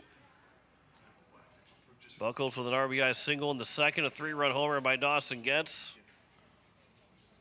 And a steal of home in that last inning of Sun and Shine with Charlie Simpson. Those two guys got... Well, Simpson was picked off between first and second, and Sunshine was able to steal home, and Simpson was safe at second. 3-2 pitch, skied up just behind the infield, coming back into the turf to make the catch as a shortstop in Miranda, and there's 2 down here in the top of the 5th. It was a high one from Nolan Peterson. He's unfortunately 0 for 4 right now in the ball game, and it's now Sutton Sunshine who's 1 for 3. Sunshine. 2 pop outs. Make that a line out as well to the third baseman, but a base hit by Sun and Shine back in that top of the 4th inning. That first pitch will miss for ball 1. Genoese looking for his first 1-2-3 inning of the day. 1-0 pitch is inside. The count's now 2-0. Nope. Neither one of these pitchers have had a clean inning other than the 3 batters that came up in the second, but that one will miss inside. The count's now 3-0. It ended up being a 1-out double by Colin Belay, who then got thrown out between second and third on part of a double play to end the inning. 3-0 pitch taken all the way, and that's over for a strike, and the count's 3-1. 3-1 pitch. Sun and Shine out towards left center field. That one's still going back to the wall. It's going to one-hop off the wall. He's on his way to second. He's going to stand up 2-out double. Just missing a second home run of the game for Post States. He's 2 for 4 with a double now, and the Eights are still in business here in the top of the 5th. Don't quite close the book on the Eights here in the 5th inning. Carter Shuffleby's got a chance to drive him in. He's 1 for 3. Struck out swinging in the top of the fourth, but this might be the end of the line here for Genoese, who was 1 out away from getting through 5 complete innings. The way the bench is reacting to Coach walking out to the mound. That will be a pitching change upcoming here for Fort Calhoun. So a 5-1 lead for Post State. Runner on second with 2 outs. When we return, you're listening to Post State Baseball on KCCR. Watching it on YouTube at KCCR Sports. Nystrom Electrical Contracting in Pierre has been providing professional sales, service, and installation since 1977. Whether you're starting from scratch, new construction, or you're upgrading your current system at your home, farm, or office, give the professionals at Nystrom Electrical Contracting a call. They've got a lot of bright ideas. Call Nystrom's today to schedule a free computer-generated estimate. The number is 224-8750, or visit their website at nystromelectric.com. Hey you. Are you at a job that is fulfilling, has good benefits to support you or a family today, and retirement goes down the road? If you just said no, listen up. CHS River Plains is hiring operations personnel, drivers, and custom applicators at several locations. These come with a knockout affordable benefit package for you and the whole family. Apply to a job with CHS River Plains and up your benefits straight up. To apply, visit us online at chsriverplains.com or stop in at one of our locations. CHS is an equal opportunity employer. Andrew Namath will be on the mound now for Fort Calhoun as he relieves Sam Genoese, who went those 4 2/3 innings but can't close the book on him yet, as he is still responsible for that runner out at second and at Sutton Sunshine, as Carter Shufflebein will be the first man to greet him, as it will be the Eights a chance to try and extend this lead at 1 run further, at least in this inning. As we will give you some totals here for Sam Genoese. As he went 4 2/3, he did give up 8 hits, 4 walks, and 2 strikeouts. All runs were earned of the 5 runs that scored, and would be a 6 earned run if Shufflebein is able to get a base hit and drive in Sutton Sunshine. But as it stands here for our relieving pitcher and Namath, he will be making his second appearance. He did not record an out in the first time he came to the mound. Gave up a hit, 4 runs, 3 walks. That ERA will have an ERA once he gets through this first out, as that one will be fouled away by Shufflebein. The count's 0-1. Looking for his second hit. So the ERA is not, and the whip is kind of, I guess, non-existent or infinite right now, just because he needs to record that first out. This will be a grounded foul by Shufflebein off the hand of Coach Iverson over at third, and the count's now 0-2. Well, this becomes a big at-bat here for the Eights. Looking to get back to that 5-run lead here in the top of the 5th. From the stretch, runner takes off. That one will miss. We'll get to the backstop. Sunshine, who will round it third hard, but will stay at third base as the count's now 1-2. We'll get the stolen base to him. The pitch went between the legs of Premer, and Sunshine rounded third, but the backstop's not deep enough to where he can round third and try and score all in the same throw. 1-2 pitch. The curveball that stays upstairs. Shufflebein almost gave up on it too early. That one really floated in, that obviously stayed above the zone. Now here's the 2-2. That one will miss low and away, and the count's now 3-2. A couple guys on the right side of the infield were starting to make their way to the third base dugout. But from 0-2 now to 3-2. Base hit makes it 6-1 with Sunshine on at third.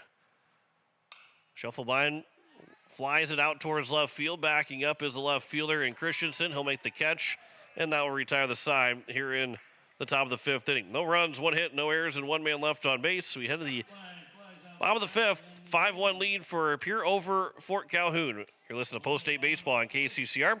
Watching it on YouTube at KCCR Sports. The lawyers at the May Adam Law Firm in Pierre know how important your families are to you. If you've been putting off getting your affairs in order, know that the May Adam Law Firm is available to counsel you through your questions and help you get the documents in place so that you've made your loved ones secure. Call them at 224-8803 and they can chat with you about how to document your concerns and care for your family. We're all in this together, and the May Adam Law Firm is ready and able to help.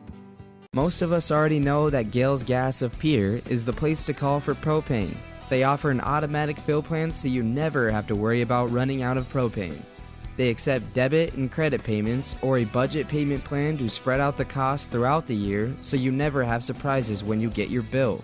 For delivery, convenience, and great customer service, call Gales Gas at 224-5518. That's Gales Gas at 224-5518. It is the bottom of the fifth at a 5-1 lead of the American Family Insurance Brittany Shufflebein scoreboard. 4 Post States over Fort Calhoun. Carter Christensen, Josh Miranda, Jordan Back. 3, 4, and 5 here for Fort Calhoun as Braden Houlette will try and get through 5 innings here for Post States. Christensen is 1 for 1. He walked in the first and singled in the third. One of 4 hits so far for Fort Calhoun. Here's the first pitch showing bunt. We'll bunt it back to the pitcher Houlette, and will make the catch. And a little bit of a gift, but 1 pitch and 1 out here in the bottom of the 5th inning. It'll be Josh Miranda now that will come to the plate, who's 0 for 2. Batting number 14, Josh Miranda. 1 pitch and 1 out here in the bottom of the 5th. Lefty Josh Miranda steps to the plate. First pitch, that's over for strike 1. Post State will have 4, 5, and 6 due up in the top of the 6th inning. Here's the 0-1 pitch. There's a ground ball to the right side. Buckles will field, but Houlette not covering the bag. The throw to first was a good throw from Buckles to lead Houlette over to the first base bag, but he is safe at first base as Miranda. Single for Miranda brings up number 23, Jordan Back. And he'll bring up Jordan Back now with a runner on first and 1 out. And some love from Miranda to Buckles to making that diving play over at first. But Houlette, who had spun around after that ball was hit to the right side, was late getting the bag. One where if you're a pitcher, anything that gets hit to the right side, you might as well start running over towards first base. First pitch to Back. Catch the outside corner for strike 1. You just never know when you might be needed over there at first base as a pitcher.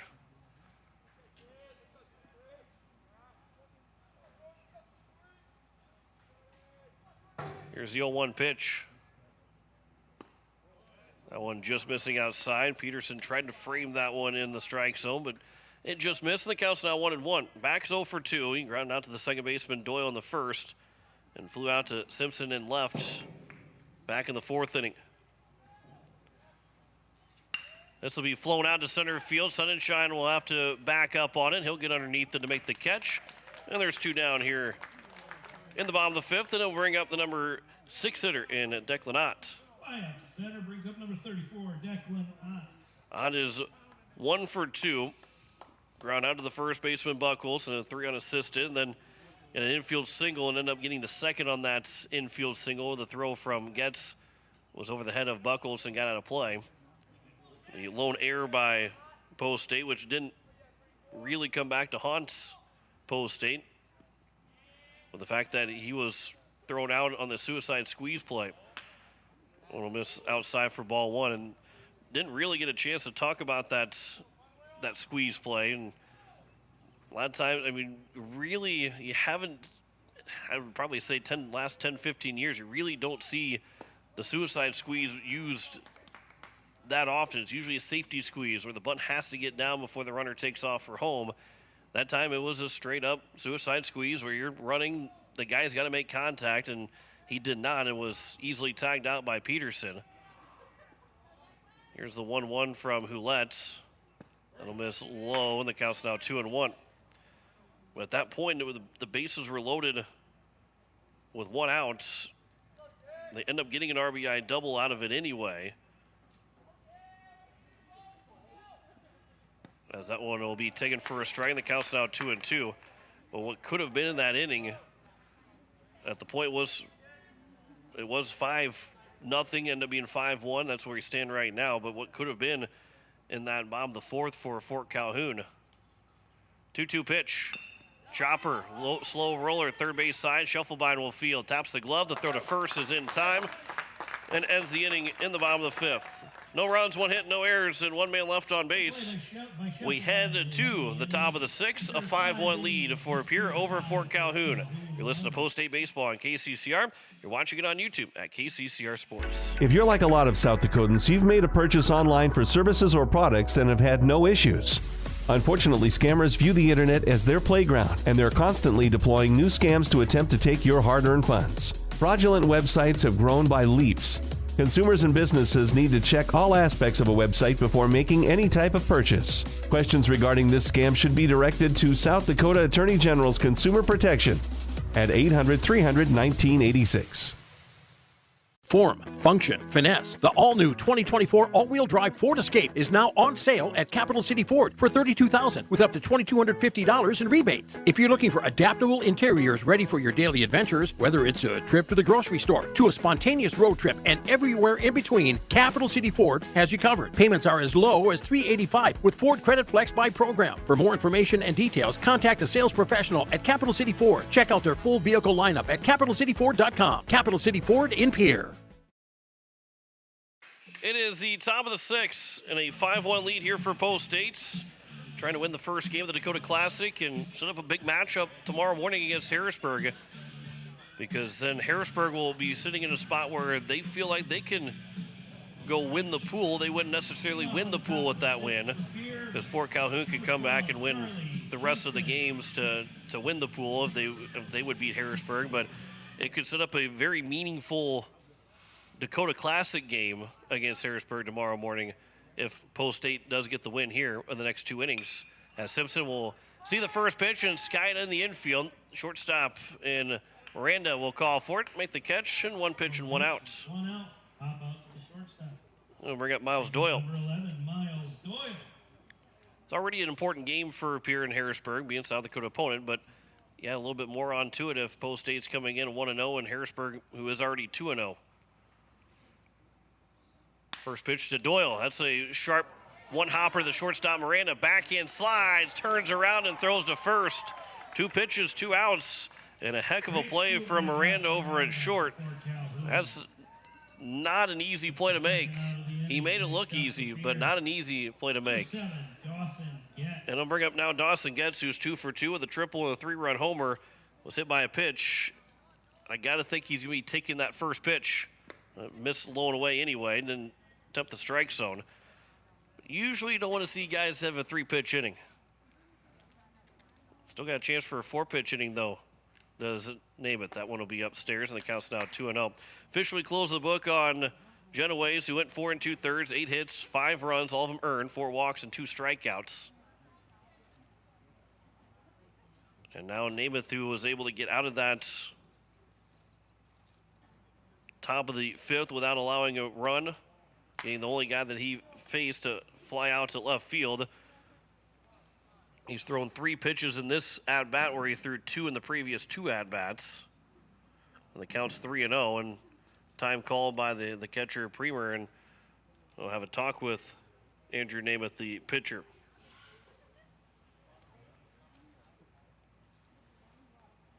Again, going back to that failed suicide squeeze attempt, I think a lot of times, especially now, lately, over the fact that you just don't see guys bunt the ball very often as the 3-0 pitch is over for a strike and the count's now 3-1. You don't tend to have the suicide squeeze. You end up making a safety squeeze just because you don't bunt as much as you used to. That one will miss low for ball 4. And a 1-out, make that a 2-out walk issue to Getz, who's been on base all 4 times he's come to the plate. And we'll bring up J.J. Buckles now. Number 23, J.J. Buckles. Buckles is 1 for 2. He had an RBI single in the second inning and lined out of the shortstop in the fourth.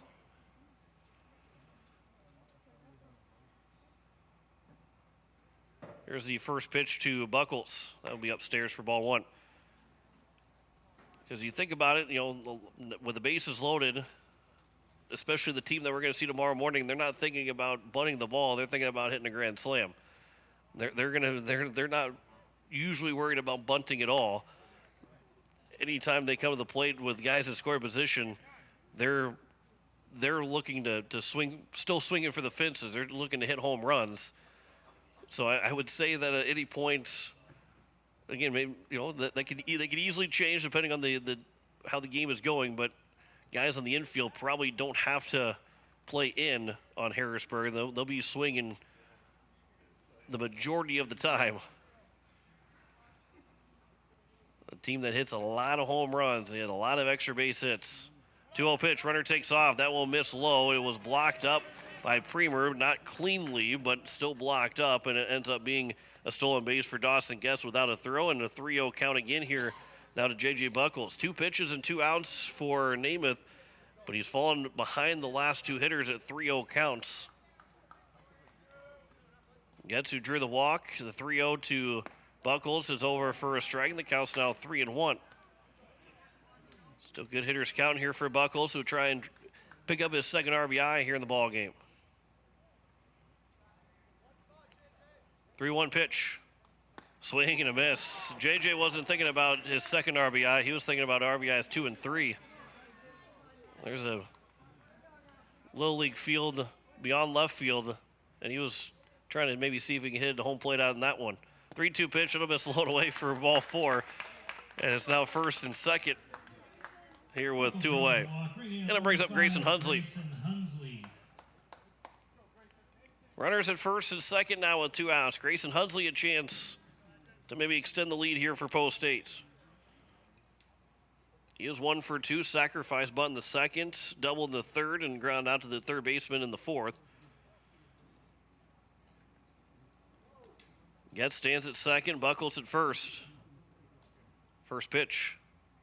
That'll bounce in. Good block there by Premer. Keeps those runners at first and second. Gunnar Edson, the number 9 man, is on deck for Post State. That'll bounce. That'll get to the backstop, and everybody will advance 90 feet. And it's second and third now here with 2 away. And a base hit could score 2.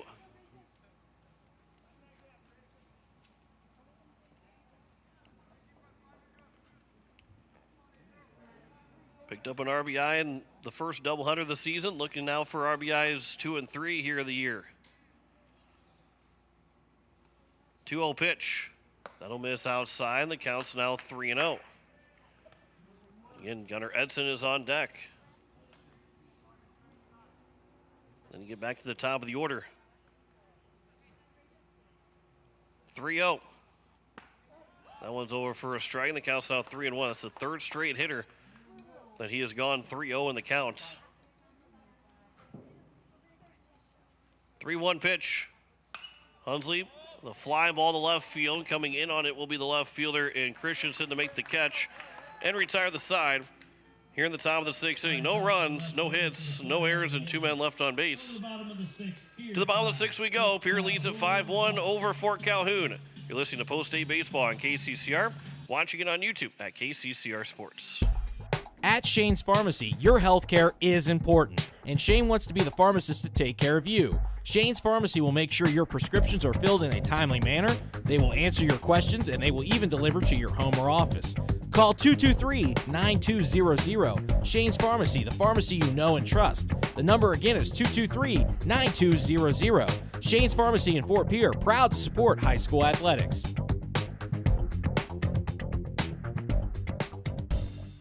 Sometimes you get a piece of it and the ball sails over the fence. Other times, despite your best efforts, you strike out. I'm not just talking about the game, I mean your day. This is Pastor Sam of Faith Lutheran Church. Whether today feels like a home run or a strikeout, I encourage you to join us for worship. We celebrate when God gives us a wonderful day. We provide support and encouragement when that third strike comes. Come join us for encouraging and uplifting worship at Faith Lutheran Church. It is the bottom of the sixth and a 5-1 lead for Pierre over Fort Calhoun. 7-8-9, Colin Belay, Chase Premer, and A.J. Duros will be the first three hitters. You are listening to KCCR Pierre, a Riverfront Broadcasting Station. We're just past 8 o'clock. Jen Brazilius is back at the station. John Wickler here on this Friday night. Only game tonight. We'll play 2 tomorrow. And then 1 on Sunday with the potential of a second game on Sunday. And if Post State, the score holds out, that possibility stays alive through Friday night into Saturday. Not that we wouldn't be able to still win the pool with a loss tonight, but it would become much harder to do as the first pitch will miss for ball 1. We will join the NBA Finals in progress after we're done here. Dallas has got a first quarter lead, a double-digit first quarter lead on Boston. That will be flown out the other way, and it'll be out to Gunnar Edson, who will make the catch. 2 pitches in the first out, as Edson will get some work finally out there in right field. And we'll bring up now Chase Premer, the catcher. Number 9, Chase Premer. Edson, the right fielder. Everybody else in the outfield and pretty much everybody else in the field has gotten a chance to make a play, except for Edson out in right field. He's probably feeling a little bit bored. But makes the catch out in right on that line. Shot first pitch will miss slow inside for Chase Premer. Edson will lead off that 7th inning as well for Post State. Here's the 1-0 pitch. Ground ball through the hole left side, diving for it as guess, but that's going to get its way through into left field for a 1-out single. And that is the 6th hit of the day for Fort Calhoun, and A.J. Duros now will come to the plate and an RBI double. Post State with 7 hits so far on their end, with 5 runs, 7 hits, and an error. 1 run, 6 hits, and an error for Fort Calhoun. Post State has had traffic in every single inning, which in one sense is very good, but the Eights have stranded 12 guys on base through 6 innings. On the other side for Fort Calhoun, they have stranded 8 men on base through 5 innings. Say 12 through 6. I don't know if I said 12 through 4, but 12 through 6. And 8 runners left on base through 5 for Fort Calhoun. First pitch, trying to bunt it down the first base line, but will bunt it foul. That is to A.J. Duros. And the count's 0-1. Trying to find any way to get on base. Trying to get maybe a bunt single to make it first and second. Clearly was not trying to be a sacrifice bunt. Trying to play small ball. Here in the bottom of the 6th. 0-1 pitch. Bunting again, but fouling it. Back in the count's now 0-2.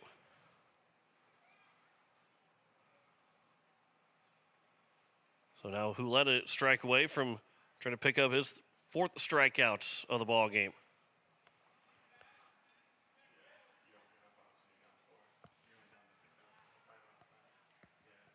Here comes the 0-2 now from Hulette to A.J. Duros, the number 9 man in the batting order.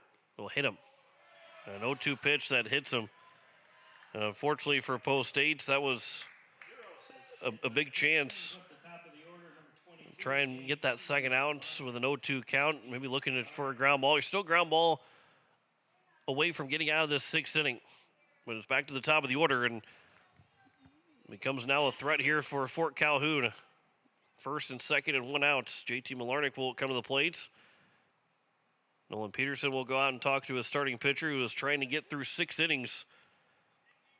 And to really set up Post State a really good spot going into the rest of the weekend. That was pitch number 91 for Braden Hulette. Bunting down the third base line. That's a perfect bunt that will be a base hit. Schuffelbein was covering the bag at third. By the time he came up on it, there was no chance, and the bases are now loaded here with 1 away. And it'll bring up Kenny Wellwood. Wellwood is 0 for 1, walk in the first, hit by a pitch in the third, and then struck out swinging in the fourth. Still 13 pitches here for Braden Hulett, and 1 pitch away from trying to get out of this inning, even though the bases are loaded and the tying run's coming to the plate here for Calhoun. Still just 1 pitch away from getting out of it. First pitch, that is high and outside for ball 1. And I believe it was Charlie Simpson that was warming up out in left and right field a couple innings ago. And he might be the guy to try and close out this game. And we'll see if Hulett will have 6 complete innings or not. That would be flown out of play, and the count's now 1-1. If you get a base hit, get a ground ball, get out of the inning, base hit, could make this could cut this lead in half. Love a little ground ball right back to Hulett. Start a 1-2-3 double play. 1-1 pitch comes in on Wellwood. Does not hit him. The count's now 2-1.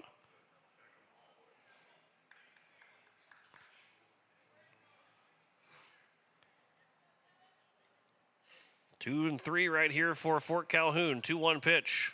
That'll be outside. The count's now 3-1. And Hulett in danger of walking in a run and putting that tying run on base on top of it.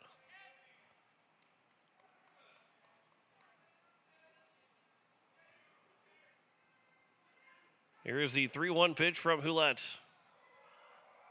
Walked him. And it's a 5-2 ball game. RBI walk.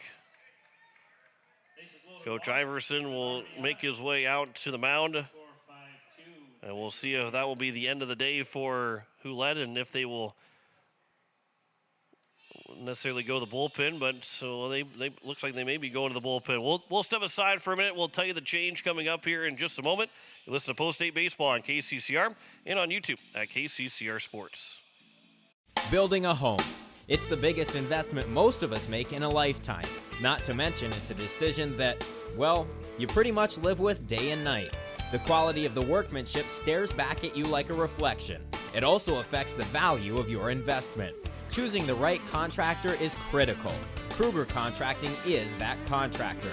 Call 222-2523. Quality workmanship and materials completed on time. Kruger Contracting. In a word, quality. Call 222-2523. Look, it's no secret that owning a vehicle can cause a lot of stress, and they get a lot of wear and tear on them through every season. Graham Tire wants you to know that you can trust them with any problem that you have with your vehicle. They have fully trained ASE certified mechanics on staff, ready to handle it for you. From brakes and bearings to alignments and front ends. Let their experience work for you. Over 50 years combined means you can count on them. So if it's time for a transmission flush or even a simple oil change, the only name you need to know is Graham Tire, 421 West Sioux Avenue in Pierre.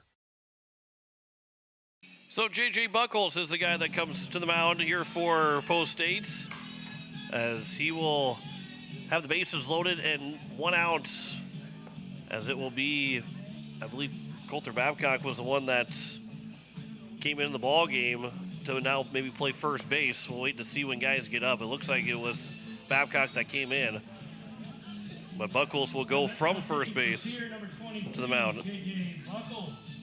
So Hulett will go 5 1/3. He allowed a total of 6 hits. He can't close the book yet because he is in charge of the 3 runners on base right now. But we'll give you full totals. He did have 3 strikeouts in the ball game. And J.J. Buckles will try and finish out. We'll try and get the last 5 outs of this ball game. But the tying run is now on base, as Coulter Babcock is at first. So Buckles to the mound, Babcock to first. He will enter in place of Grayson Hunsley, the DH. And he would bat 9th in the 7th inning. He's 8th in the order. The first pitch from Buckles will bounce in for ball 1.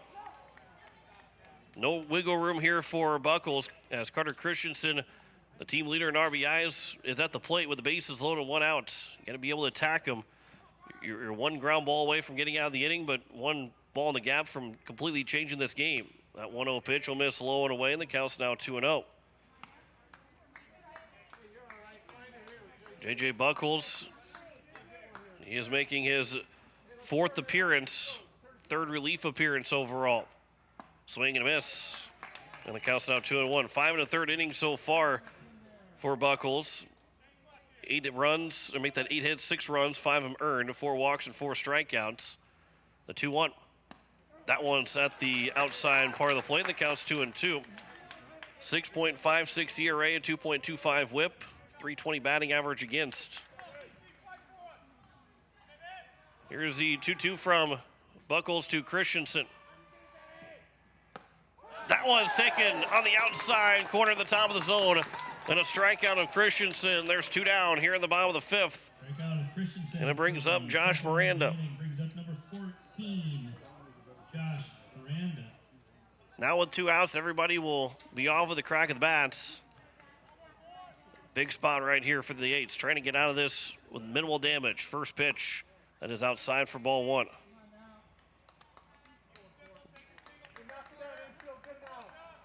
Ball in the gap could tie the game up. Base hit would make this probably a 1-run ball game.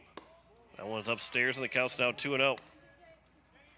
Miranda is 1 for 2. Struck out in the 1st, flew out to end the 3rd, and singled in the 5th. 2-0. That one will miss low, and the count's now 3-0. And again, nowhere to put Miranda. You got to go after him. Would assume that he'll be taking all the way on a 3-0 count. 3-0 pitch. That one's over for a strike, and the count's now 3-1. Good hitters count, though, here for Miranda. Don't have to give in to Buckles. Buckles still going to find the strike zone, though. 3-1 pitch. That one's upstairs for ball 4, and it's now a 5-3 ball game. Second run that scores on a bases-loaded walk. And now the tying run is in scoring position here with 2 outs in the bottom of the 6th inning. Up next for Calhoun, number 23, Jordan Back. Jordan Back, who's 0 for 3. 8th man to come to the plate here in the inning. 5-3 our score now. 8s are trying to hang on here in a close ball game. First pitch to Back. Swing and a fly ball left field. Charlie Simpson will turn. He'll watch it. It will wall hop off the wall. Rounding third, trying to get the go-ahead run. It's a bases clearing double for Back. And it's a 6-5 lead for Fort Calhoun here in the bottom of the 6th. Go-ahead 3 RBIs for Jordan Back. Makes the score 6-5 in favor of Fort A Calhoun. 3-run double. And an inning that started with Post 8 leading 5-1. They now trail it 6-5. And here is Declan Otts with the 9th man to come to the plate. So the 8s will have to score in the top of the 7th now.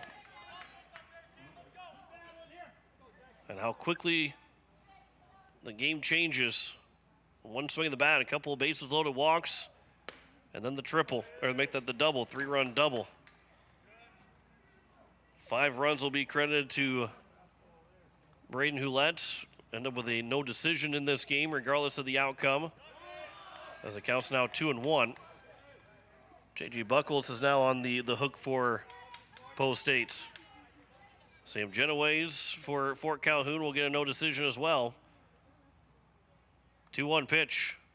Swing and a miss. The count's now 2-2. Be 9-1-2 for Post 8. Gunnar Edson, Nolan Peterson, Sutton Sunshine, the top of the 7th. They've got to find at least a run. If not, try and get 2 or 3. 2-2 pitch. That'll miss low outside. Good stop there by Peterson. Keeps that runner at second. Well, the count's now full at 3-2.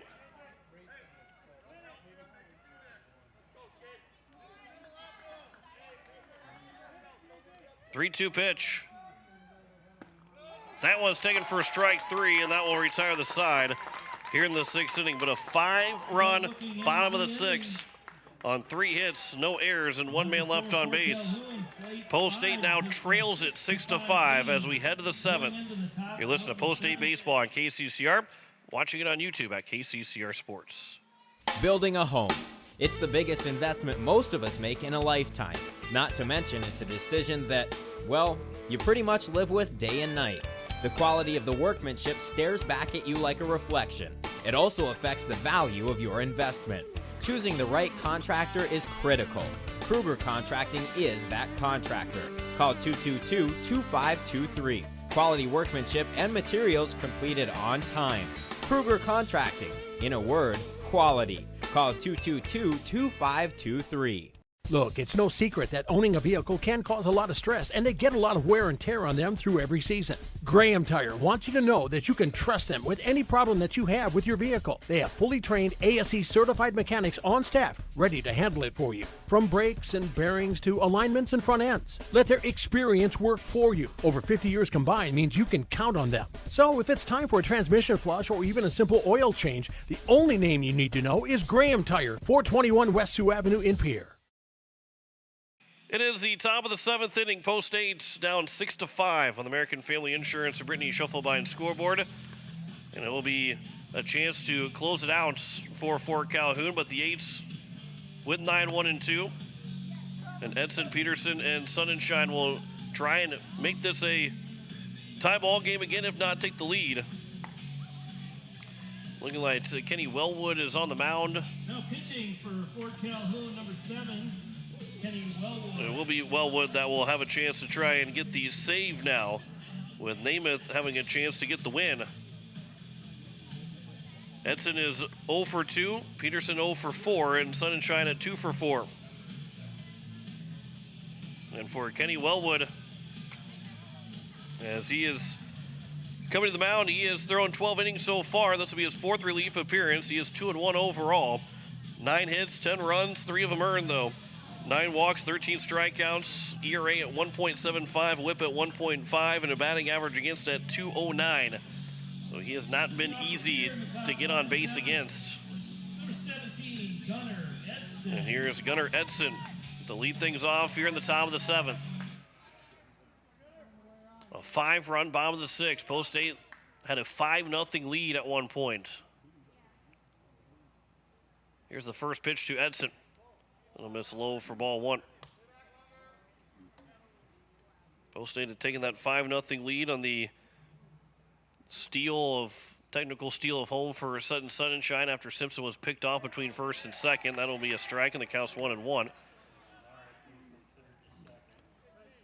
was an RBI double for A.J. Duros in the bottom of the 4th that got Fort Calhoun to make it a 5-1 game.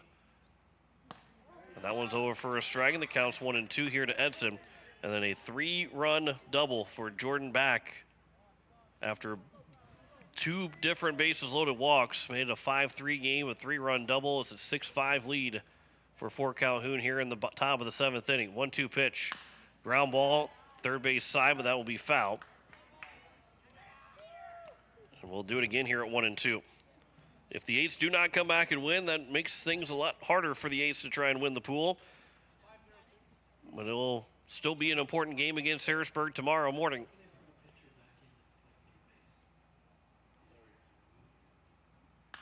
That one will be fouled away. The count remains at 1-2.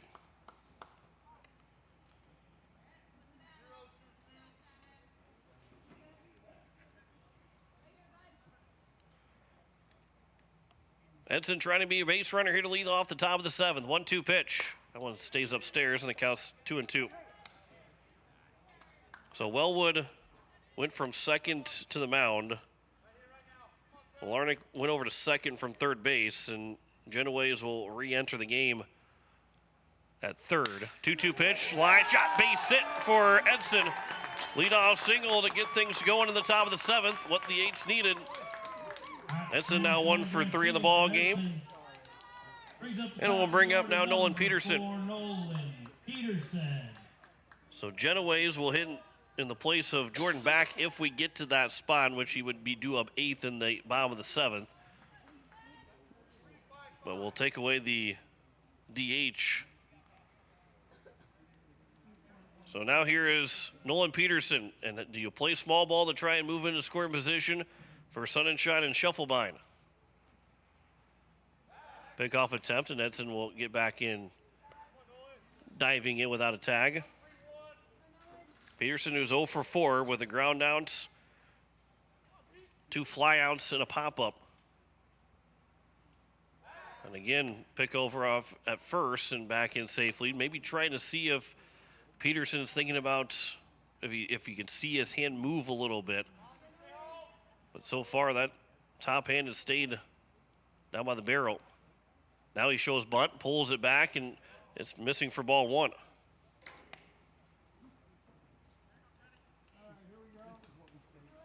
So now the third baseman in Genoways will be moving in to the infield grass. Peterson showing bunt, pulls it back again, missing low for ball two. Sudden sun and shine, and Carter Shufflebine. 2 and 3 due up next. Sunshine is 2 for 4 with a single and a double. 2-0 pickoff attempt. Diving back in again safely at first is Edson. That time Peterson was showing bunt, but after showing it twice, it's no secret that he's thinking about bunting. 2-0 pitch. He'll bunt that one back to the mound to be picked up by the pitcher. The throw to first will be in time. The sacrifice is complete to move the runner into scoring position here with 1 out. 1-3 on the sacrifice, and it brings up Sun and Shine. And so Sun and Shine, who is 2 for 4 with a double, if he can get another extra base hit, we'd be tied at 6. But 2, 3, and 4 here for the A's. You can't drop any better for a particular spot in the lineup to try and get one run across. And that one's upstairs for ball one, including the fact that you have your runner in scoring position with less than 2 outs, and you have 2, 3, and 4 coming up.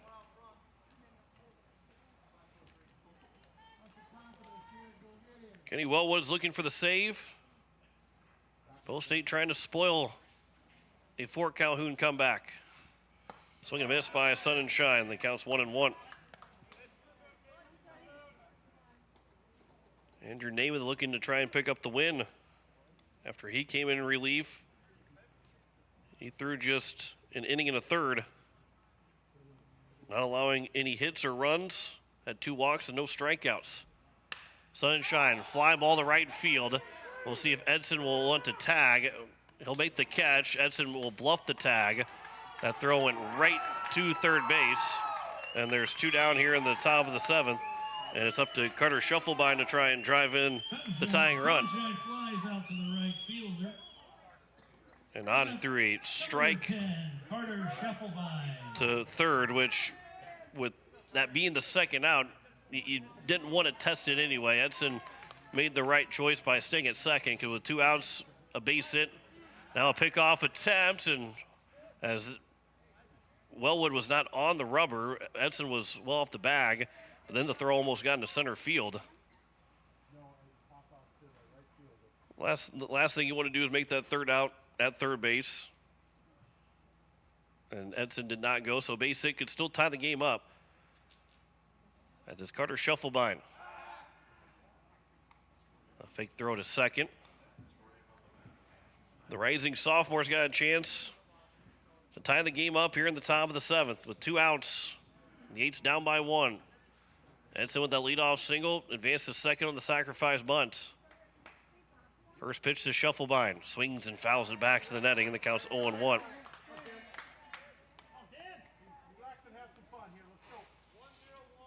For Calhoun, they will play the last 2 games tomorrow against Bennington, Nebraska, and then Harrisburg Gold.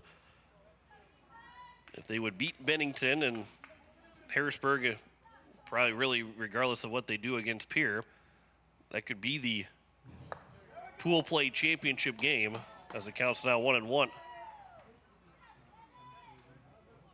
They'd be 2-0. Harrisburg would be 2-1, but they would be at worst 2-1, if not 3-0. Here's the 1-1 pitch. Ground ball right side. That's through the right side. Took a bat hop, and rounding third and coming in to score is Edson. Shufflebine will tie the game up at 6 here in the top of the 7th inning.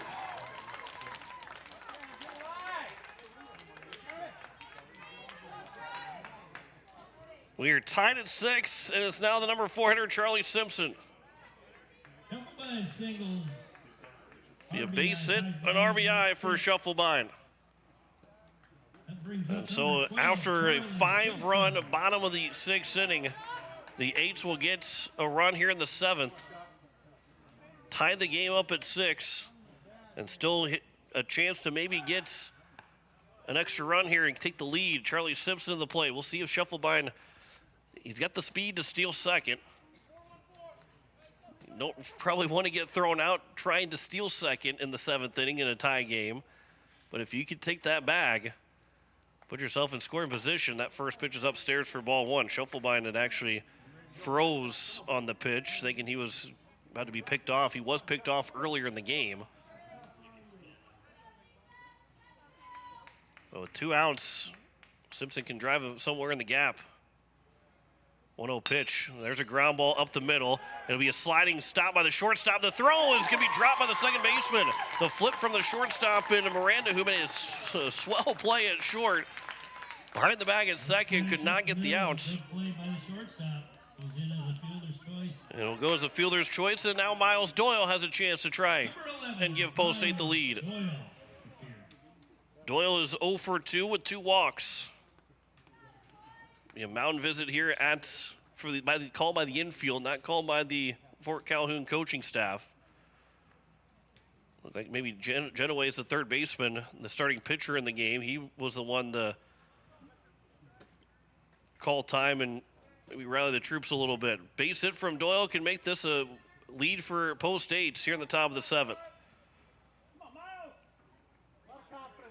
Past the 2-hour mark of this final ball game. I think every other game today has stayed ahead of schedule in under 2 hours. Save it for the last game to be the longer of the 4 games. First pitch, good block there by Premer. That's a huge block by Premer. Make it second and third with 2 outs. Instead, stays at first and second.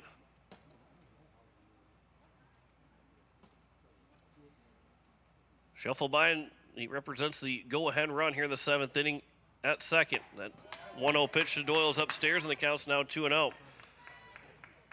Simpson would represent an insurance run for Post State. Oh, by the way, Dawson Getz is on deck. He's been on base all 4 times he's come to the plate. 2-0. That one is upstairs, and it's now a 3-0 count.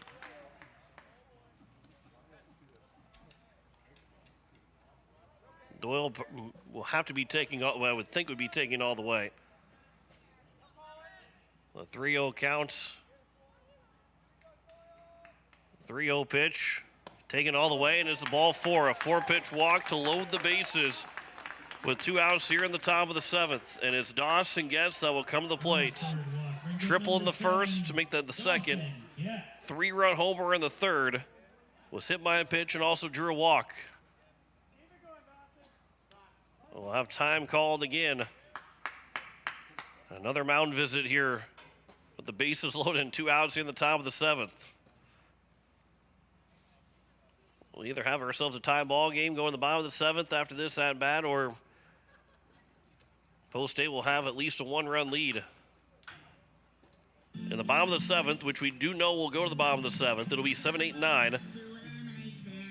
Colin Bole, Chase Premer, and A.J. Duros, the first 3 hitters. That was the 3 guys that started the 5-run inning in the 6th.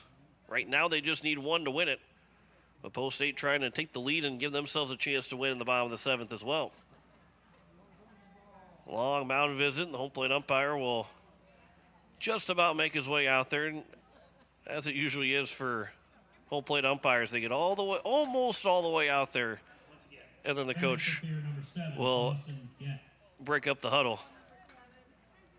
So here's Dawson Getz. 2 for 2, triple, and a 3-run homer.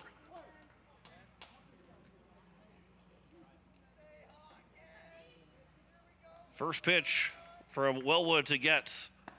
Over for a strike on the outside corner. A lot of times you're thinking you're going to swing at that first pitch after a mound visit because you feel like it's going to be right down the middle. That one was maybe middle away. Here's the 0-1 pitch. Gets with a ground ball up the middle. That will be fielded by the shortstop. The back here, the flip to second will be in time, and they finally got Getz out in the 7th inning to strand the bases loaded here in the top of the 7th. A run does score on 2 hits in the inning. There were no errors and 3 men left on base.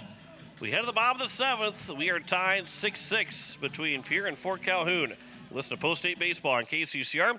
Watching it on YouTube at KCCR Sports.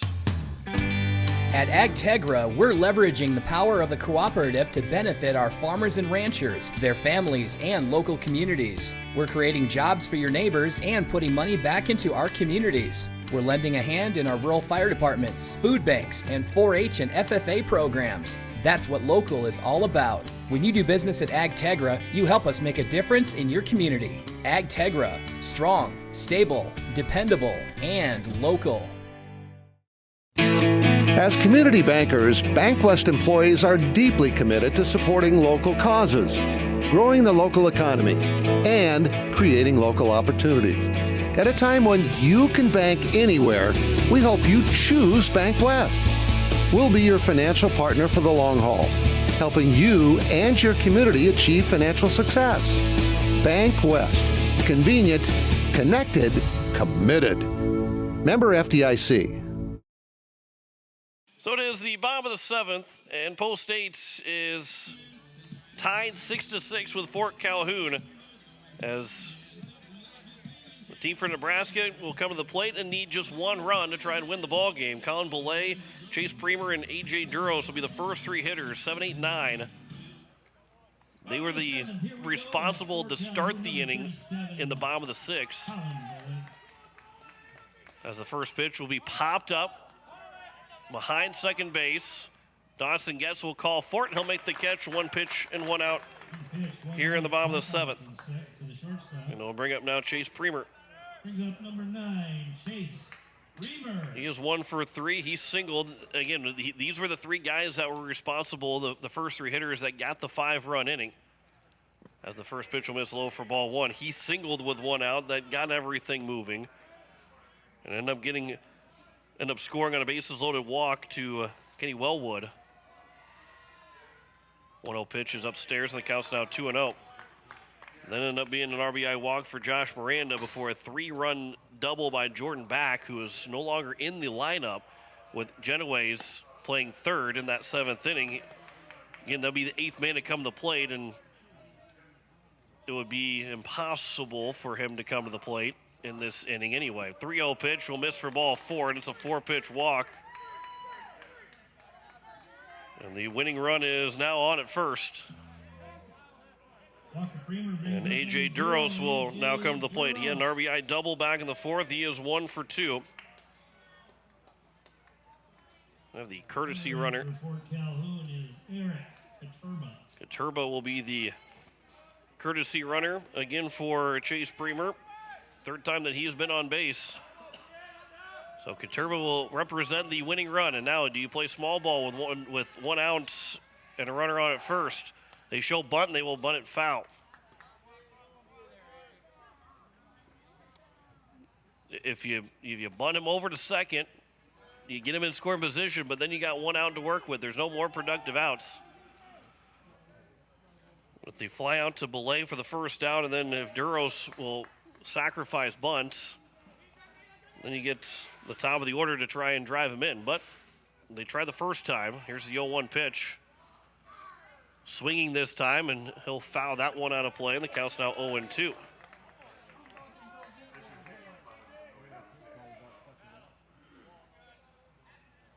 One run the 2nd, 3 in the 3rd. Another run the 4th for Post 8 before a run in the 7th. 1 run in the 4th and 5 in the 6th for Fort Calhoun. 0-2 pitch. Ground ball to shuffle by to 3rd. That one eats him up, and it will get into left field. As 1st and 2nd now with 1 out. An air charge to shuffle by him, but that's a tough play for him. And it's 1st and 2nd with 1 away, and it's now the top of the order. J.T. Malarnik, who singled back in the bottom of the 6th inning. I would think that the bunt would not be on anymore with the runner already in scoring position. Another ground ball over to Shufflebine at third. He can step on the bag and throw it across for a double play to get out of the inning as well. First and second, one out here in the bottom of the seventh, and a 6-6 tie.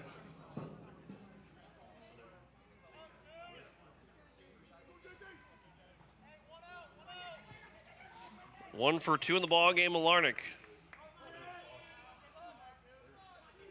He's showing bunt and will drop it down the third base line. Buckles will field. His throw to first will be wild. It will get into left field, and that will end the ball game. It will be a walk-off error, and Fort Calhoun will win it 7-6 in 7 innings. The small ball works to perfection for Fort Calhoun. Air charge to Buckles, 2 errors in the inning. Run scores with no hits, 2 errors. And that will end it here in the 7th. The 7-6 win for Fort Calhoun over Pierre. Back after this to wrap it up for day 1 of the Dakota Classic here on KCCR and on YouTube at KCCR Sports. Insurance. We all need it to protect our homes, health, businesses, and belongings. But having adequate coverage is just the beginning. You also need the support of professionals who stand by your side to protect what's important to you. Fisher Rounds & Associates combines the coverage you want with the commitment you need. Fisher Rounds & Associates, at your service, at your side, with offices in Pierre, Mitchell, Watertown, Sioux Falls, and Rapid City. Dakota Sprinkler and Landscaping is who you should call as we enter the fall season. They can make sure your lawn makes it through the tough South Dakota winters. They can help with the fall cleanup, winterize that sprinkler system so that it can be ready to go in the spring. And once the snow starts to fly, they can help with that too. Dakota Sprinkler and Landscaping, helping customers year-round. Call Dakota Sprinkler and Landscaping, 280-4440. Hey, yo, Speedo's Lawn Care. Hello. Say, my yard's in rough shape. It's got weeds, brown spots, and crabgrass. Yeah, no problemo. What shade of green you need? We got 31 shades of green over here. Even the latest shade of septic tank grass green. That one just naturally gives off a glow. Call the professionals at True Green. They know how to get your lawn healthy and keep it healthy. They guarantee it. All technicians are trained and certified. Call True Green, 224-1916. Stolken Peterson LLP has been your local CPA firm for over 40 years, offering tax preparation, bookkeeping, payroll, and consulting services. If your business, farm, or ranch needs professional, accurate, and reliable services, we are your firm. Our clients are our #1 priority. If you need a higher level of accounting service, give us a call at 605-224-5828. That's Stolken Peterson LLP, 222 East Missouri Avenue in Pierre. As we welcome you back, it is a 7-6 win for Fort Calhoun over Pierre as Fort Calhoun scores 6 of their 7 runs in the last 2 innings, including a walk-off error that wins it for them in the bottom of the 7th as the first game wraps up for Post State in a game that they were hoping with a 5-0 lead after the top of the 4th. They're hoping to be able to shut the door, but a 5-run bottom of the 6th tied the game up, made it a 6-5 lead for Fort Calhoun. Post State was able to tie it up in the top of the 7th with an RBI single from Carter Shufflebine, but 2 errors in the inning on back-to-back plays ends up scoring the winning run, and the 8s will fall in Game 1 of the Dakota Classic. 7-6 our final, 7 runs, 8 hits, 1 error, and 9 men left on base for Fort Calhoun. Pierre had 6 runs, 9 hits, 3 errors. They had left 15 guys on base through 7 innings. That is an average of over 2 runners per inning. 2 runners pretty much per inning, but you add on the bases loaded twice that they failed to score more than 1 run with the bases loaded stranded in 2 of those 7 innings for Post State. J.J. Buckles will be tagged with a loss as he gave up ended up being an unearned run at the end of that ball game. Kenny Wellwood will get the win for Fort Calhoun as they're now 7-9, and Post State will fall to 1-8. And they'll have a chance to try and go win 2 ball games tomorrow. They'll take on Harrisburg at 10:30, and then at 1 o'clock they will play West Fargo. So we will start our coverage at 10:15 tomorrow morning. It'll be a somewhat of a doubleheader, maybe a little bit depending on how long the first game goes. Could be maybe a little bit extended of a doubleheader, but because we probably won't start really until after 1 o'clock or right at 1 o'clock. But we'll play a doubleheader between Pierre and Harrisburg, followed by Pierre and West Fargo here on KCCR and on YouTube at KCCR Sports. Not the result in the post-8, the 8s we're looking for in Game 1 of our Dakota Classic here in the Harrisburg pool, but a chance to still finish strong, and they're not out of it yet. They need a little bit of help and need some things to go their way. If they win their last 3 games, and Harrisburg would end up beating Fort Calhoun, starts to then come down to runs allowed.